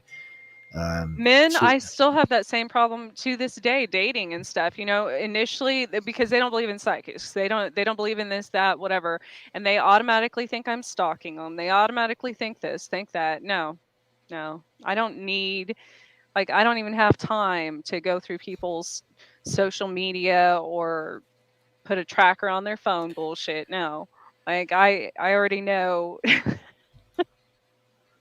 yeah, it's unfortunate, because a lot of times somebody will be saying something, I'll be like, yeah, and I'll be finishing their sentence, and they get all upset. And I'm like, whatever. Um, and then from time to time, I see just a lot of information about it. I don't even know why either. Some people, it's weird. I just get a buttload of information at one time. It just like comes pouring in from somewhere. Um, and I can't. Somebody said, "Is it a download?" I said, "No." I said, "Is it visual?" I said, "No." Is it audio? I said, "No." Is it spoken? I said, "No." So that's just there. And I said, "I Mhm. wish I could tell you how it got there or where it came from." I said, "Because I'd go looking for it." I said, "But it's just there. I'll just meet a person. It's like it was pre-programmed in my head for when I meet that person to tell them that." That's how it is for me too. It's like when your computer automatically updates overnight, and you don't even know it, and all of a sudden there's a new program there or something. I know it's Well, Christopher, downloads, I know I said it earlier, but downloads are just things that aliens give you from time to time. They're information based, and they don't always open at one time. So you'll get a download. You'll know you got something because there'll be something instantly, but it takes a little while, a couple of years sometimes, for them to completely open and unfold. It's like a virus almost unfolding in your head, and it's just slowly opening up, and you'll know. So, and then it's one of the reasons contactees have a much higher education level than they. So if you talk to a contactee, and I'm not talking abductee, I'm talking full blown contactee, somebody's a keeper, or a communicator, something along those lines, you're going to find out that their education is higher than their formal education. So if they were a high school dropout, their education is going to be much higher than that of a college person, at least. If they say they got a bachelor's, it's going to be much higher than that, more like a PhD. If it's a PhD, it's weird, but they're taught so much on board the ships, and they learn so much abstract stuff that it brings their intelligence much higher than it would have been if just as a normal life of living and going to school. It's very strange. Well, it's more than that. I remember the very first time I was talking to a physicist. This is God, 25 years ago. I was talking to a physicist, and I was quoting a universe in a nutshell. That's Stephen Hawking's book, by the way. I was quoting directly out of the book, and I was quoting page for page, word for word. And the guy who I was talking to looked up the book and got it out and started. He said, "Man, what are you reading from the book?" I said, "I've actually never read the book, ever. Yeah. Still to this day, I've never read the book, and I can still quote you segments out of the book." It's a very strange thing. It's a weird phenomenon, whatever you want to call it. The whole entire book's in my head. It's not just that there's other ones besides that. There's other stuff besides that. It's not always books. It's just information there for whatever reason. And the very first time I realized I had some of this physics information, I was like, why the hell would I need this? And of course, in today's society, and what I do now in the last 20 years, it's actually come in very handy, especially after I got my bachelor's. It was just a lot, it just helped me out in a lot of ways. It's the Sometimes it comes information from that's there. nowhere too. Like It does. I It don't is even know. nowhere.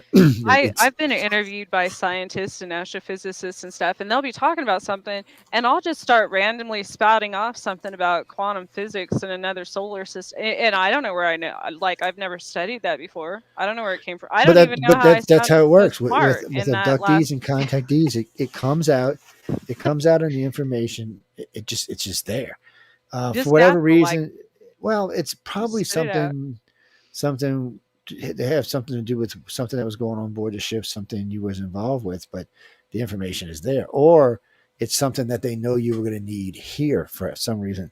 I don't really think per se they can see the future, but they can predict the future, which is different.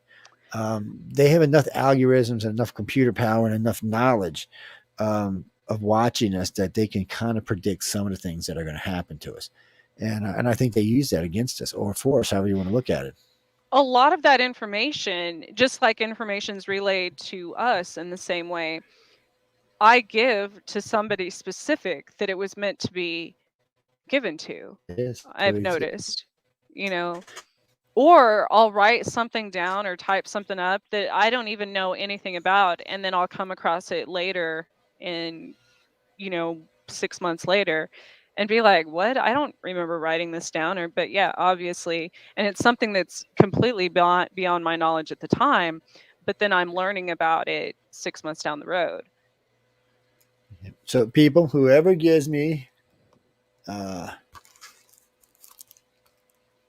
the year L. Ron Hubbard died, number two got to be the 20th one on my email, though, not just the first one. For the person who gives me Oh, that's the year creepy he died, power. the 20th, it's this is a book called Fear. And whoever wrote me, no, I'm not giving away my hardback leather copy. That's not for y'all. That's for me. It's got to be some perks to knowing people, guys. Let's be honest. But we'll give this one away to the 20th person who writes into iCarCox.net for that. So I want to know when his birthday is. I mean, not his birthday, the day he died. And for these three, the 30th person that writes in, let's do right quick. Boom, pretty book. Look, hot mama on the book. Wait. Another hot mama on the book. And this is a little weird. Now we have a big elephant on the books. I'm not exactly sure what we were saying here. Two hot mamas and then an elephant, a mammoth. So all three of these, you get all three of these if you write in, if you're the 30th caller. I'm sorry, the 30th person to write into iCarCox. I was gonna say you gotta give them an address or a phone number, whichever Yeah, you're doing. so 30th person to write into iCarCox. I need to know when L. Ron Hubbard's what his day, date, and birth of his birth was. I want his day, the month, day, and year of his birthday. So if you tell me that, you can have all three of them. But be sure who y'all send me stuff, people. Send me your contact information so I can send them to you. Okay. I got lots of books I'm trying to get out here, but so that's book 36, 37, 38. There, I've met the winners of all three of these books. They're great people with a lot of fun. There's a lot of great artwork in there. What do you mean by good looking? Yeah, some of them were good looking, some were a little scary, but whatever. They were all nice people. Last year's group, three were from the UK, three were from Australia, one was from Spain, one was from South America somewhere, and then the rest were from the US. But lots of winners, lots of fun, lots of people. You meet lots of people. Remember, there's 24 altogether. There's 12 illustrators and 12 writers. So there's always 24 winners. And then sometimes they do like an honorable mention and things like that. So the first year I went, it was for 2 years. It was insane, is what it was. I worked my ass off. Oh yeah, I got a lot of good interviews. A lot of these interviews are up on the uprntalkradio.com site. So get right into those so we know. Trisha May from Wisconsin just won the Fear book. Let me write that down so I don't forget. Who? Oh, we got Trisha May. Oh, congratulations, another Trisha. See, it's probably me and like an alternate. It's an alternate me that won it because I was talking about how I wanted it. Cheyenne, Wyoming. Well, that's like the biggest city in Wyoming, isn't it? Trisha May. How weird. Are you lying to me? Is that your real name, people? Come on, is that your real name? I don't believe that's your real name. It is your real name. Well, I'm just asking. Don't get all offended. Only 10 of y'all written in so far about his birthday. You gotta send it to the email. You can't send it to my phone. It's cheating. Somebody's cheating and sending it to the phone. What's that? Oh, we getting ready to go, but what do you mean? What's my most memorable psychic moment? Ooh, that's tough, man. I don't. That's a tough. That is tough. For me, the awakening for me was very young. I used to have these horrific nightmares when I was young. I don't even know what they were about, but they were horrific. And I started learning. I started watching Star Trek, the original series, and I started programming the episodes into my head. So when I went to bed at night, I could just basically replay the episode. Somewhere along the line, I realized I could change the episode. I could add in stuff, subtract stuff, make stuff change differently. I realized that I could actually die in a dream and not actually die in reality. I realized all my dreams were in color, which was great, which was kind of nice. I realized I could completely interact. And I realized when I was having a nightmare, I could generally change it and turn it into something else now, which was cool. Didn't realize it was a psychic gift until later on. But still, a lot of people can't do it. Most of the people I know can't control their dreams. They'll tell you they can, but when you test it, they can't. And I can control 90%. Sometimes before I get a chance to control, somebody will wake me up. So I don't know if I could work my way out of that one or not. But it's very interesting. But I don't know. It's psychic. Well, when you're psychic, you learn a lot of things about people you probably didn't want to know. You sense things about people that you shouldn't do. Well, here you go. So general attractions. So let's say you're at home with some friends and your sister's over, your wife's there, your girlfriend's there, and there's other females there. Then you're sitting there and you keep getting this sense of some strange attraction, looking at your wife and it's not her. She's off doing whatever the hell she's doing, whatever, your girlfriend. And you just know there's somebody there. Well, most guys, the smart thing would be to ignore it because it's not anything you should be worrying about. but you're not, because it's going to start to bother you after a while, especially if you're even a little bit. So most guys or most girls will start to test it, either by flirting or something else along the lines. And the person will generally reveal themselves. And when they do, it's like a rush. You can really feel it, the whole emotional thing. It's like when they kind of flirt back, it's okay. So they're flirting and they're doing whatever cute thing they're doing. But when they do it, you get a rush. It's like taking a shot of alcohol or something, because you can feel the emotion being released and you pick it up. Whatever that cute thing the guy, the girl's doing, the emotion behind it, you have now just experienced. Well, that's cheating. You've got them, whoever they are. You know, now you know the feeling and you know how intense the feeling is. You've got them. Just a couple of words here and there, pretty much whatever you want. And it goes further than that. It's not just about sex, it's about business. And I think somebody asked me just a few years ago, do I ever cheat at work? And I do. And being empathic helps me. A lot of times when I'm negotiating prices, I will push a price because I can sense the customer is okay with the price. And I can sense when they're starting to get aggravated with me and stop. It's a way to cheat. It's a way to get your max amount on your money. I was a dealer, so You know, I mean a card dealer. Let's sure. I think we're going to stick with the I was first gonna say, dealer. Yeah, yeah. we're going Well, to I stick with the first one. car and card, I should say. I worked in the vehicle. I was in uh, vehicle sales and table games. But I could Yeah. change the, if a person was rude to me, um, and made me mad, I would never pay.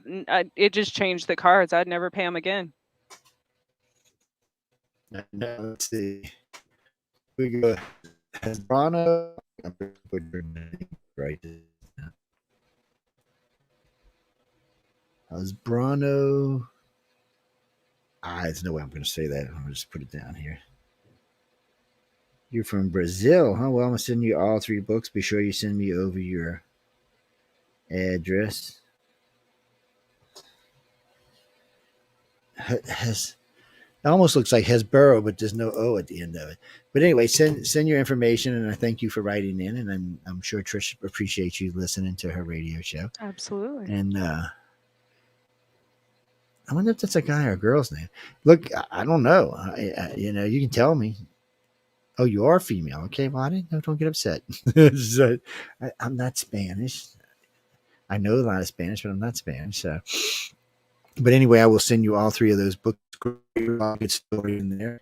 Whoever asked me earlier, they are. You can get some of them translated. I told me recently that some of the books have been translated, so you can probably get it in Spanish and stuff like that. Spanish and Mandarin are probably the most two translated things out there.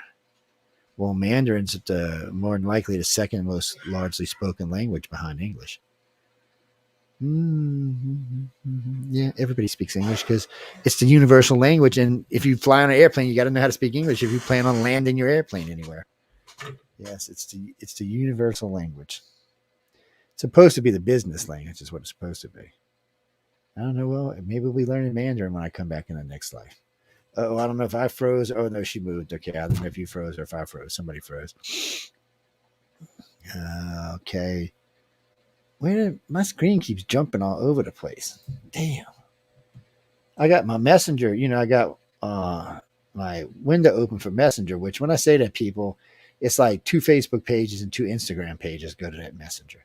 For some reason, one of them Facebook pages don't go there. It's like, screw you, buddy. Uh-huh. She's married with like 10 kids. Yes, you can't hit on Trish. She's married. Yeah, I mean, literally, she got like 10 of the little bastards. Oh, You're man, y'all so don't still full of know. it. So the other day she had them out. They look like gnomes out in her yard. I was like, look at this shit, height line and I stuff. probably do have a lot of kids out there now. Speaking of abductions and hybridization, I know I've got. You know what happened, which is no, seriously. You know what's crazy, and I've heard of this happening to other um people who have had their children taken. So I will randomly get put on an email list of like somebody's school somewhere, a child in school somewhere else in another state, another country, whatever. and I'll start getting like the report cards and school information about this kid. I mean, this has happened a lot, a lot, a lot. And it's not to a very common or normal email address that it happens to. And then I'll look up, I'll be like, why does that child sound like look or sound so familiar? And I assume it's because they're probably like one of mine. Mm. Well, you don't know how many you're responsible for on board your ships, and all. You don't know how many might actually be yours. Oh, oh, We you don't. glitched. You weren't supposed to say that. I know, but I'm just, in the old days, they used to talk about it. They don't talk about it anymore. How many might actually be yours? And we don't want to talk about that kind of stuff anymore. But No. and no, But I Cara. do feel a Okay. connection to them, and it's random. It's I'll just start getting report cards or like school pictures or something of some kid that I don't even know that's halfway across the US or world. Probably one of them little heathen children on board the ship that got kicked off. They'll have red hair and Say, where'd you come from? Well, I don't know, but I was this is where I'm living now. Well, I mean, it's weird because that like Rachel's eyes, her daughter-in-law was a hybrid, which there's not really much of. There's not people always want to think that the aliens are here doing hybrids and stuff, but it's not really what they're doing. I mean, they do hybrids, but not for here, for other places. Right. There's no and they're not making hybrids of themselves. They already think they're perfect. If somebody says, "Oh, the Greys are all messed up," the Greys are quite happy with who they are. They have superhuman strength, superhuman intelligence. They have ships that are alive. They don't want to change. They're quite happy. They don't have to get pregnant anymore, and they have unlimited lifespans. Of course, they're happy. They're not like us peons. I said they're trying to save us. We're not trying to save them. I said I don't know what it is about humans. We have to make everything about us. It's about them. They're just doing it about us because it's about them. But no, it's always got to be about the humans. The humans. Yes, as they always call them on sci-fi, they always call them humans, not humans. Humans. I think we should change the name of the planet to Terra, or not Gaia, because we're not local to this planet. I'm surprised Gaia hasn't given us an eviction notice yet. Said, "Bitches, get off my planet. Go back to Mars where you freaking belong, you It's dumbasses." hilarious. One of the first times I ever was fully aware and conscious of being abducted and remembered it was with one of my exes, and all of a sudden there was something that looked like crop circles on the wall, like literally a shadow came in through like the balcony, and right across like a business down the street or whatever was named Gaia. And I was like, isn't that isn't Said, that "Gaia me something? this, people. Gaia me Isn't that that." isn't that something? Uh, who's? What do you mean questions? Well, actually, we're just hanging out because nobody's Oh following my us for a gosh, little while. Yeah, I it's know we got to go. 10:16. I didn't even realize Uh, it was after. Marco, one last question, quick. What do you mean? How can you become empathic? Okay. Well, All good right. luck with that one. That If you you're got that, Joe. empathic or you're not, I don't know how else to tell you. Why do you sense? When your wife's mad, when your kids are mad. Is that empathic abilities or is that just intelligence? Well, I'm just asking. Some people can figure it out without having to be empathic. So let me ask you this: do you know, like, if your wife's in a good mood or a bad mood when she's on her way home? Well, see there, you're already empathic. Okay. Not something I can really talk about on radio. You can write to me at icrackcox.net. It takes, if you want like an intimacy thing with empathic abilities, then you've just things you just have to learn. You have to, you have to learn how to sense the other person's emotions. You've got to know when it's a true emotion and not I'm being faked out. In other words, oh yeah, honey, I'll give you a quickie. You don't really want to do it, kind of. You don't want to really do it, kind of thing. That's not going to work. It's just you'll just take your time. Now that you know you are, just take your time and. And there's other even animals. Animals, plants can also affect. Yeah, that's a good point Like, because how do you know whether you're picking up on your partner's emotions or your dog who wants more yeah, attention? well, You know what it's I mean? funny. Like, Generally, good empaths, dogs and cats and kids tend to migrate towards them. Yeah. They like them for some reason, or maybe because they can sense them, they trust them. Who knows? I don't know. It's a hard thing to answer. What do you mean? I told you I use my empathic ability all the time. I once If I you have knew it was kids, there. it's hard for them to, and that they're also empathic. It's Oh man, that's a chaotic household because My, it's my hard my for son kids my to son will tell you he's differentiate. empathic. Of But course, when they're younger, it's like a little time bomb because it's hard for them to differentiate what's their own emotions yeah, and because what's, other kids at school or on the bus or in the household or yeah, whatever. he'll be asking me questions, and all of a sudden my brain clicks, and it's like, okay, Dad, I gotta go. Yeah, I bet you do, you little bastard. Oh man, I love you to death. What can you do? But no, Marco, really and truly, it's something you got to take, and you have to figure out if your other half is empathic. She may or may not be. Even if she's not, though, you can still experience a lot of her emotions.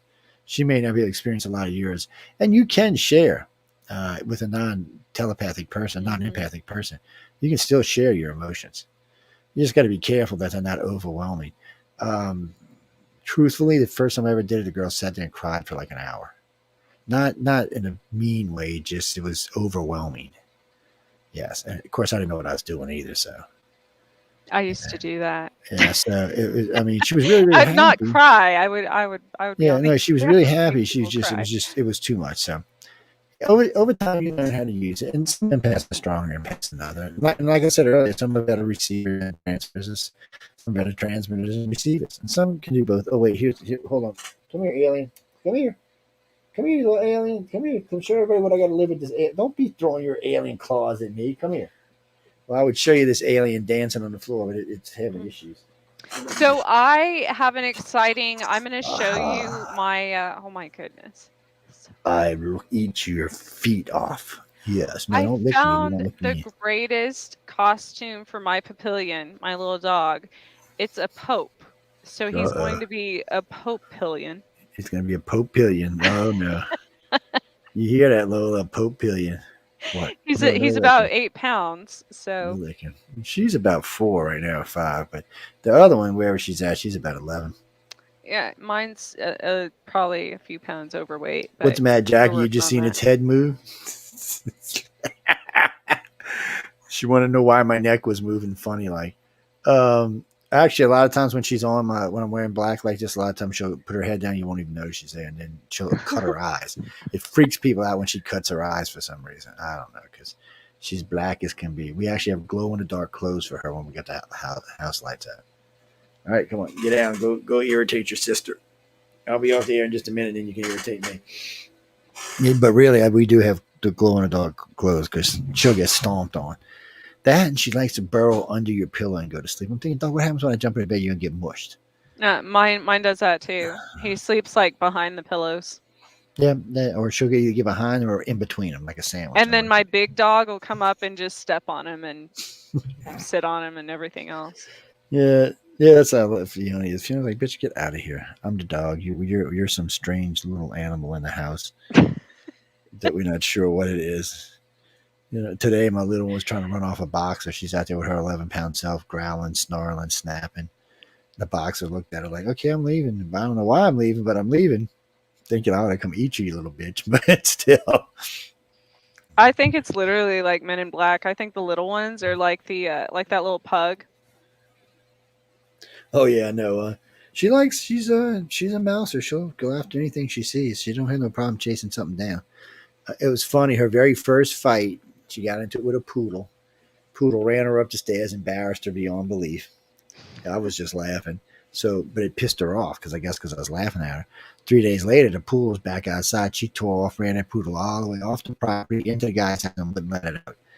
I was Did she like, pee in your yeah, shoe no, because because you Daddy were would step laughing on her at her? head. No, if I had a cat, I've had cats do that shit before. The cats are Oh, they're hard. temperamental.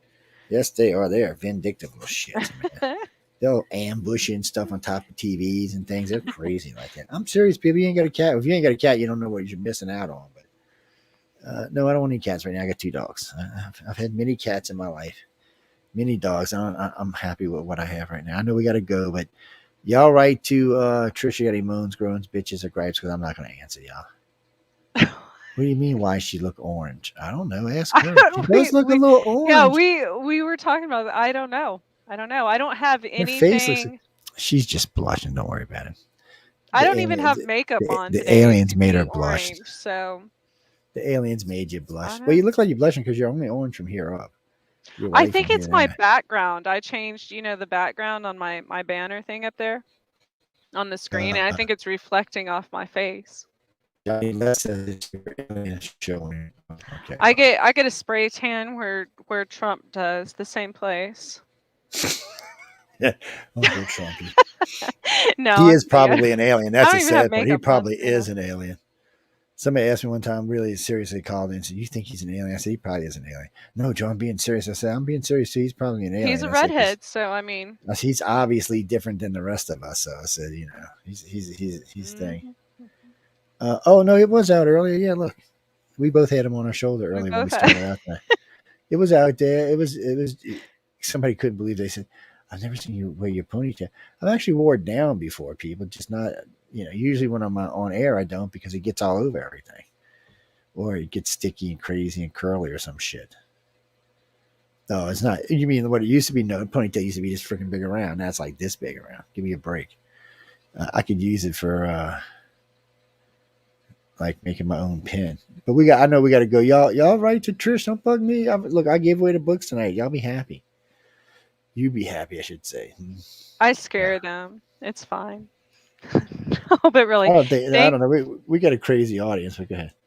Oh, I was just gonna thank everyone for listening and watching tonight. It's always fun to catch up with you, Joe. So thank you for agreeing to be Well, on you just my. never know where we going. So So next week is Halloween.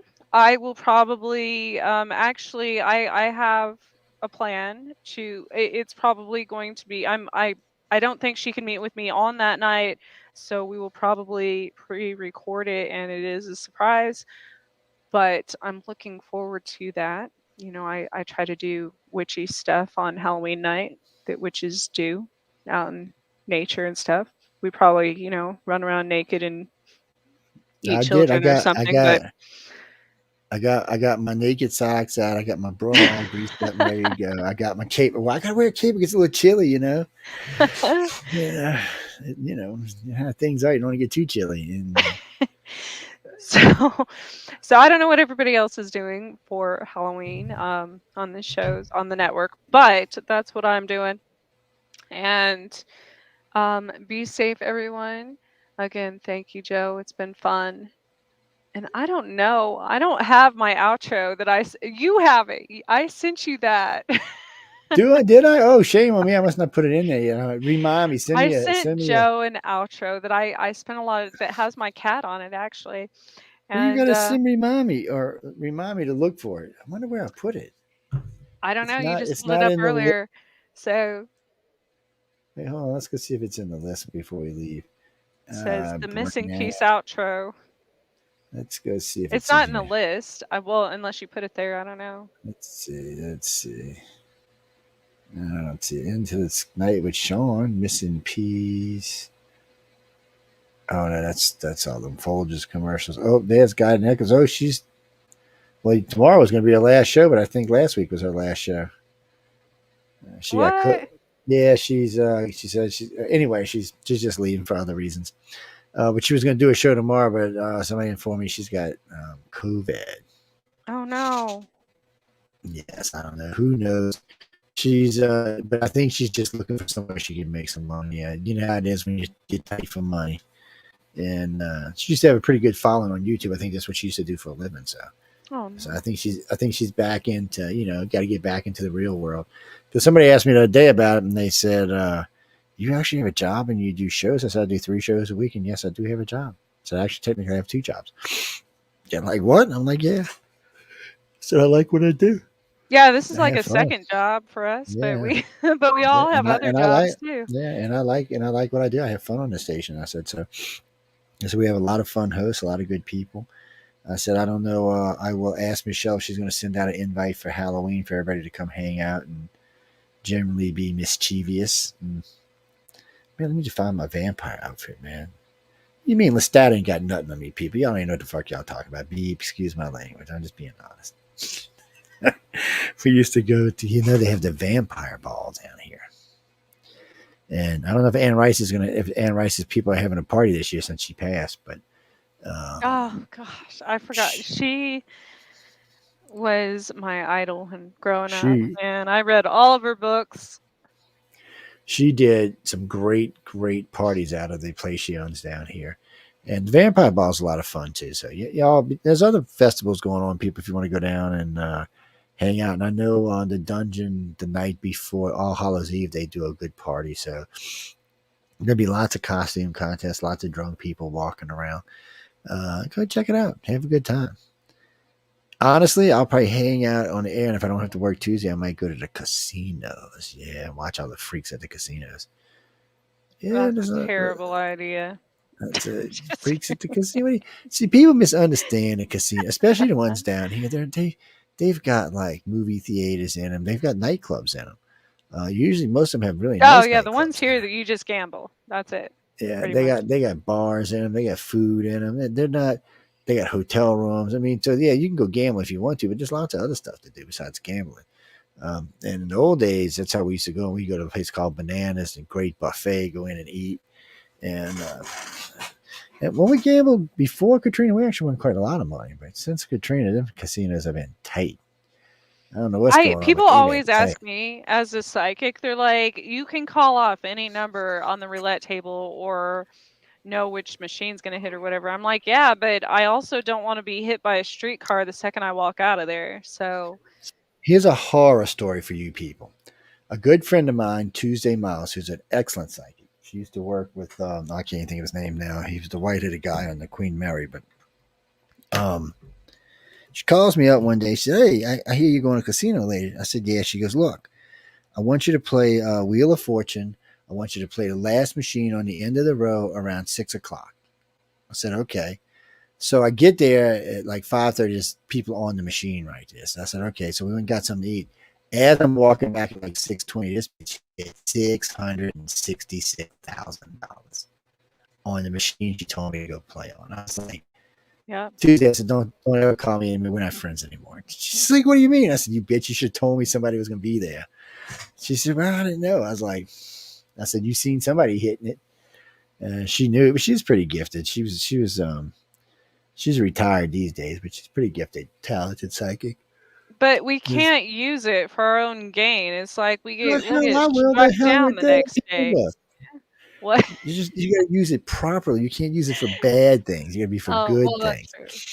But Okay. gambling isn't necessarily considered, that then they're like, well, that's not what we gave you that gift for. So it's Well, we every don't know time that. I think of doing something like that, they start showing me signs that say shortcut, shortcut, shortcut. And I'm like, why?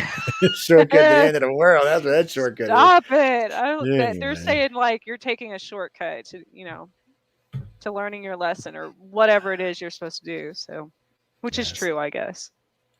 But she's But got to close this out because I got to go eat, people, because I'm hungry. yes. So you didn't find my he didn't find my outro. See, No, I he didn't. No, I'm on the already wrong forgot what he computer. was doing. No. I'm on a different computer. I'm on. This is the broadcast. This is my personal broadcast computer. The work computer's over there. It's next to us. It's got its own little thing going on over there. Yes, because I don't like I don't like broadcasting off the computers out that I'm sitting there doing stuff with y'all alive. So yeah, sorry guys. I don't know where Yes. that came So from. Joe's gonna go eat and take a nap. And thank you again for joining us, Joe. Thank you, everyone else. Thank you, Carnation, for sponsoring us again. Um, and we will see you next week. Be safe out there. Okay. Do do do.